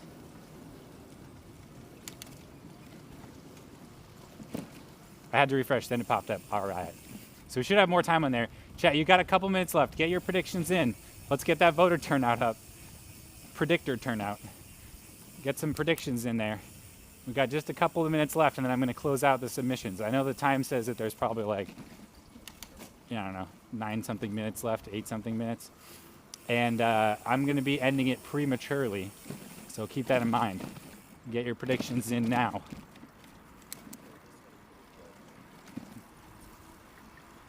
It was nice riding this bike today. I got to ride the Le Petit Porteur. My acoustic cargo bike. This is actually my daily rider. This is the bike I ride most of the time when I go out for a bike ride. It's just such a versatile bike for me. Riding all the way out to the ocean and back is a bit of a long ride on this bike with all the streaming rig and stuff, but it turned out all right. I don't feel too exhausted or anything. I guess we'll see how I feel when I try to climb the hill in Dolo, though. Which we are about to do. Oh, Murderbot.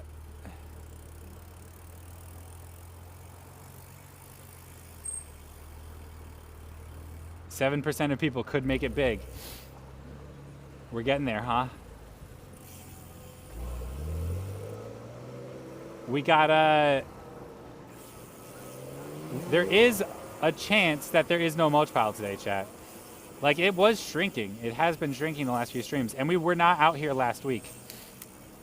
Maybe if we're really unlucky, then last week was a no mulch week, but this week it'll be back.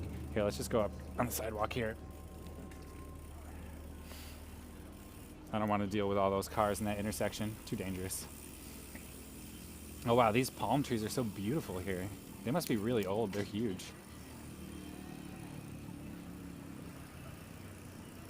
All right. Oh, look.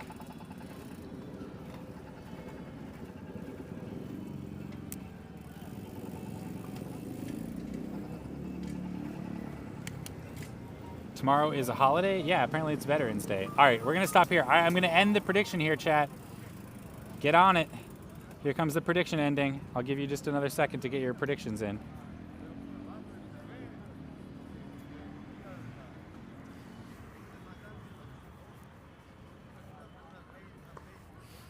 Why didn't you say that earlier before I voted?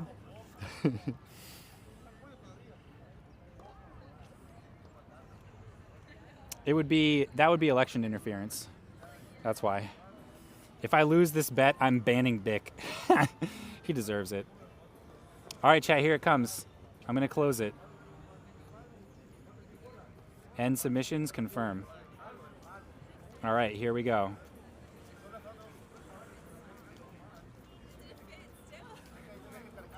Here we go, chat. Will there be mulch or will there not be mulch? In moments, we will find out. In mere moments.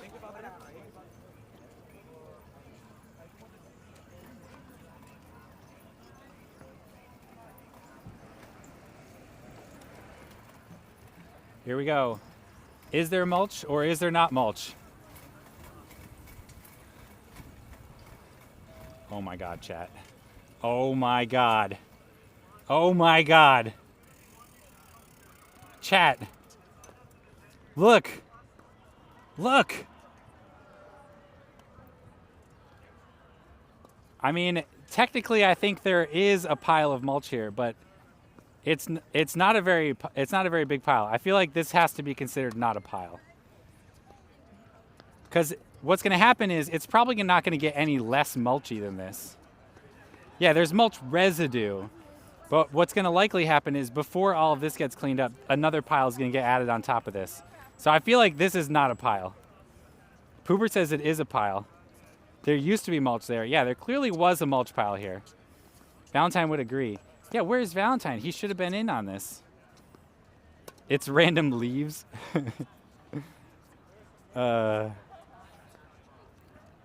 Some people say that most people say it's not a pile, but some people say it is a pile. Who ate it?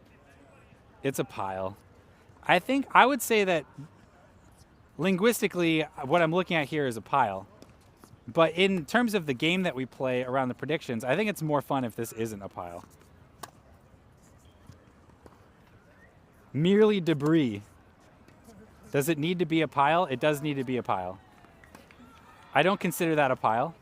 Valentine not being here proves the fix was in. You know, it's funny you mention that because Valentine banned me, Pooper. Valentine has been visiting the mulch pile ahead of the stream to see. Noun, a heap of things laid or laying one on top of another. Can you get the definition for heap, please, Pooper? It's more like a scattering of mulch. I like the word residue. Scattering works for me too. Enjoy all 5,000 points goes to the nope. Or 5,000? That's not that much.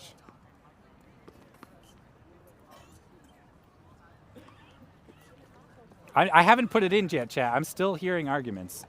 This is the section of the stream where we get oral arguments. It's a gathering. Noun, a disorderly collection of objects placed haphazardly on top of each other. Let's see how much is actually on top of each other. You know what I'm saying? Is this really just like a layer of mulch or is it really piled up? Because looking around, like, there's a little bit of like mulch. There's like maybe a stack of like 3 mulches here, wood chips. But like most of this is just one layer of mulch. It's not even on top of each other. There's a little bit of on top of each other going on, but barely any. And like when I'm saying that there's wood chips stacked one on top of another, it's like look, this is the best I could basically find. I found it like this. There's this little piece of bark here, and then there's this little wood chip, and they're like this, but that's as tall as the pile gets. I think this is not a pile. I don't think we have a pile here. It's just, yeah, we have mulch residue. We've got mulch scatterings. We have a mulch film or a mulch layer, but we don't have a mulch pile. That's not a pile. I agree with the nose on this one. This is not a pile. I don't think it qualifies, yeah. Let's not make this a Bill Clinton deposition. This is not a mulch pile.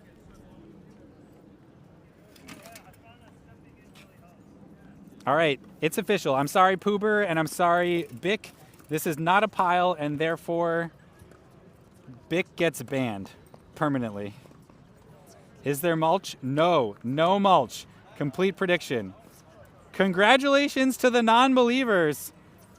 No mulch pile today, which also means that maybe next week we'll have no mulch pile. Who knows? Who knows? We'll see. I demand a recount. I counted. It was a mulch film. There were a few places where there were maybe a couple of wood chips, one on top of the other. But it was definitely, it was like maybe barely a pile. But for the purposes of this game, it's much more fun if that's not a pile. No mulch? Glad I missed betting. Would have lost my pants. I'm rich. Congratulations, Sociopathogen. Yeah, Buster V showing off the winnings. Yeah, all right, winners. Winners, get the confettis going. Get some disco balls going. Let's do this. I'm going to go this way again today. This hill is hard. I'm going to have to really work for it.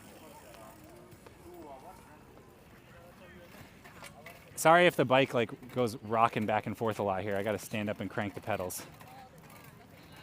That's crazy. Wait, nobody. Crank it out. I need an easier gear on this bike.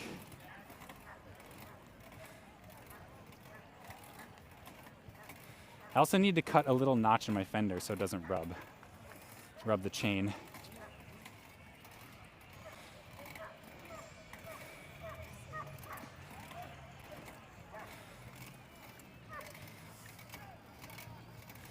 Congratulations, Quentin Quire. 11:30 somewhere.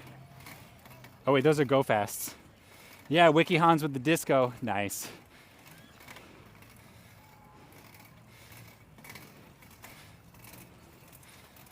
Whew. All right, this is the hardest part. Almost there. 2/3 of the way there. Got a little bit more to go.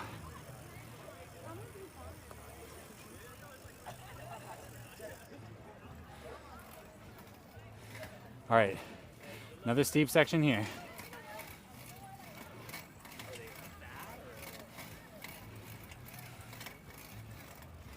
Whew, there we go. Good night, everybody. I'm off to bed. Good night, Jacob Bax. Thanks for hanging out with us today.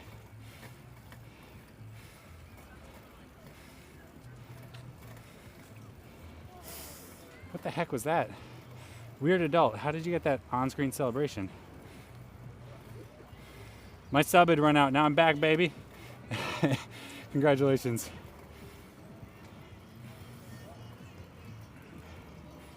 Do we assemble at City Hall to protest the prediction? I accept written arguments. And this happened once before. I deemed something like that a pile. And I accepted written arguments, but no one provided any. You got to put in the legwork, chat. It's not a democracy. I'm craving San Fran sourdough. Oh my God, me too. I would for sure eat that.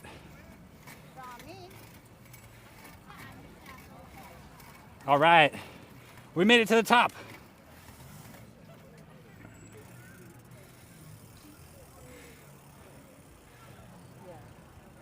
Let's go over here.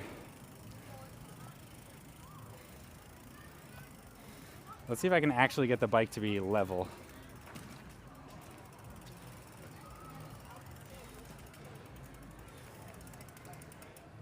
When I park over here, it's so hard for me to get the camera to be level. All right, chat, there we go. We made it to the top. We made it to the end of the stream today. Poober, I am but a humble victim of your lies. Wow, Bick is still here. You haven't banned him yet, Poober? Your mod respect is going to be lost if you don't follow through on those promises. Looks like a wonderful, expensive, but wonderful town. You know, you say it's expensive, but I don't need a car to live here. Think about how much money a lot of people would save without a car. That's pretty rad. There are many ways to live inexpensively here in San Francisco. Melissa and I lived for like 5 years making less money than the federal poverty line, and we lived a good life. And then I was like, wow, this is fun and all, but I feel like I need to save for retirement, so I got a better job. Pooper. Oh my God. Okay, undo. I didn't think you were gonna do it. I miss him. I miss Bick already. I miss Bick. Oh my gosh. Is that a new bike? I don't recognize those fancy handlebars. Yeah, it's pretty new. This is my daily rider. I got this it was fully built up in February of this year, and I've been gradually adding more and more features to it, making it my bike more and more.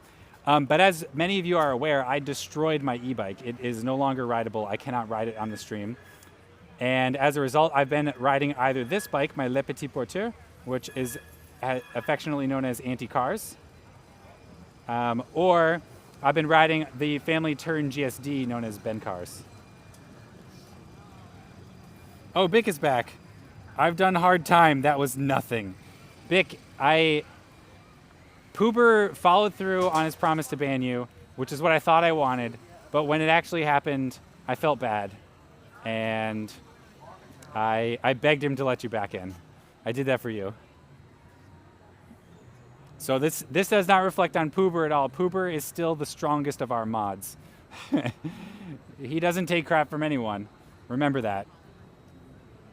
What happened to the e-bike?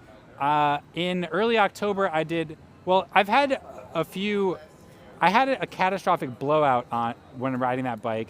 The rear tire just exploded on it, literally exploded, or the tube did. The tire was okay, which is really dangerous because you suddenly lose control basically of the back end of the bike. Thankfully, I wasn't going super fast. I was fine. That happened in June, and then I fixed it and it hadn't happened again. So I was like, great. And I planned more bike adventures. We rode to Guerneville on that bike. But what was the final straw is I did a ride from San Francisco to Ukiah, which was about 60 miles on public transit and 60 miles of riding. And while we were there, it happened to be almost 100 degrees Fahrenheit, which is quite hot. That's like what, 33, 34 C, something ridiculous like that. And I think the really high temperature outside caused the tire to explode again. And so it actually blew up twice on that trip. Once I wasn't riding it though, it was just parked outside. I wasn't even using the bike and the tire exploded, I think probably because of the heat again. And then thankfully, the second time it exploded, I was riding it, but we had just finished our journey. And it exploded right as I was riding to the train and I was going slow. This time it was the front tire that exploded. So I think that the rims on that bike are just garbage. They're not good. And the bike is very dangerous for me to ride the way that I ride it, so I'm never riding it again. I also completely broke the rear rack on it in half. It can no longer support the streaming rig on it. So even if I wanted to ride that bike again, I would need to get a replacement rear rack for it, but it's just not worth it. The bike is dangerous. I don't want to ride it. The bike is dangerous for me the way that I ride. Poober isn't as bloodthirsty as I thought. Sure he is. E-bike was a victim of pub crawl. I've done one night in jail. Didn't care for it. Do not recommend. Yeah. That's what I hear. That's what I hear. Bick is not exactly Tommy Chong today.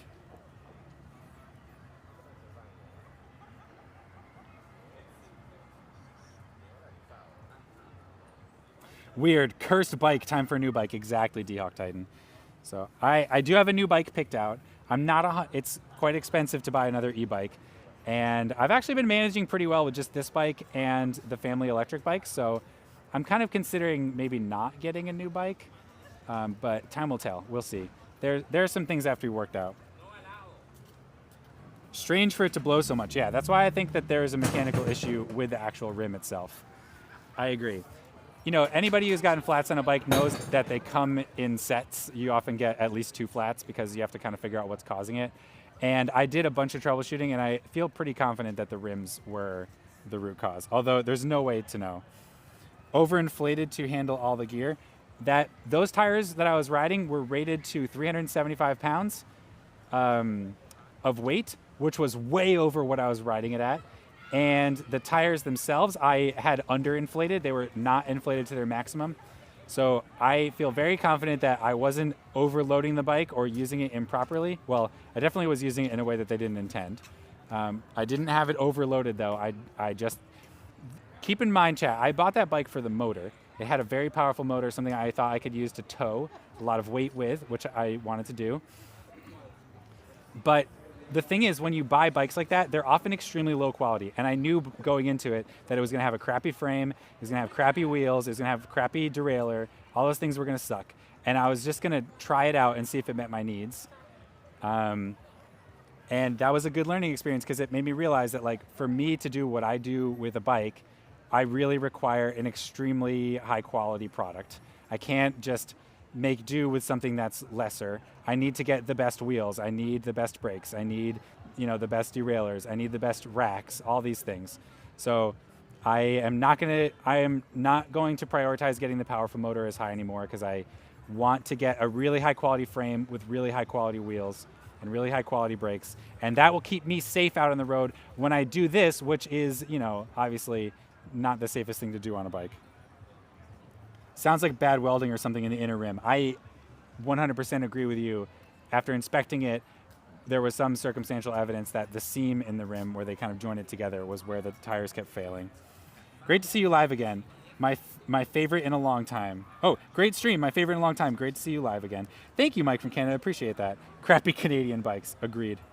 I trust Shimano derailleurs. Yeah, I don't remember what the derailleur was on it. If it was a Shimano, it was like the lowest grade Shimano. And it was a pretty expensive bike, so, it'd be nice to get higher quality components. All right, everybody, I can see you all are saying goodbye, and I need to get my raid going, so let's get that up right now. Oh, it stayed a little bit long, huh? Oh, Sarah Bridgewater's in Japan right now.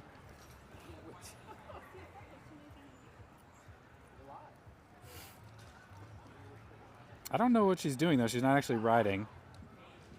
I can send you over to Nest. He's another California streamer. Oh, Relic. Wait, no, Relic is driving. I thought he was riding for a second. Sheffy J. Wait, Castlehead is live? I haven't seen him live in a long time.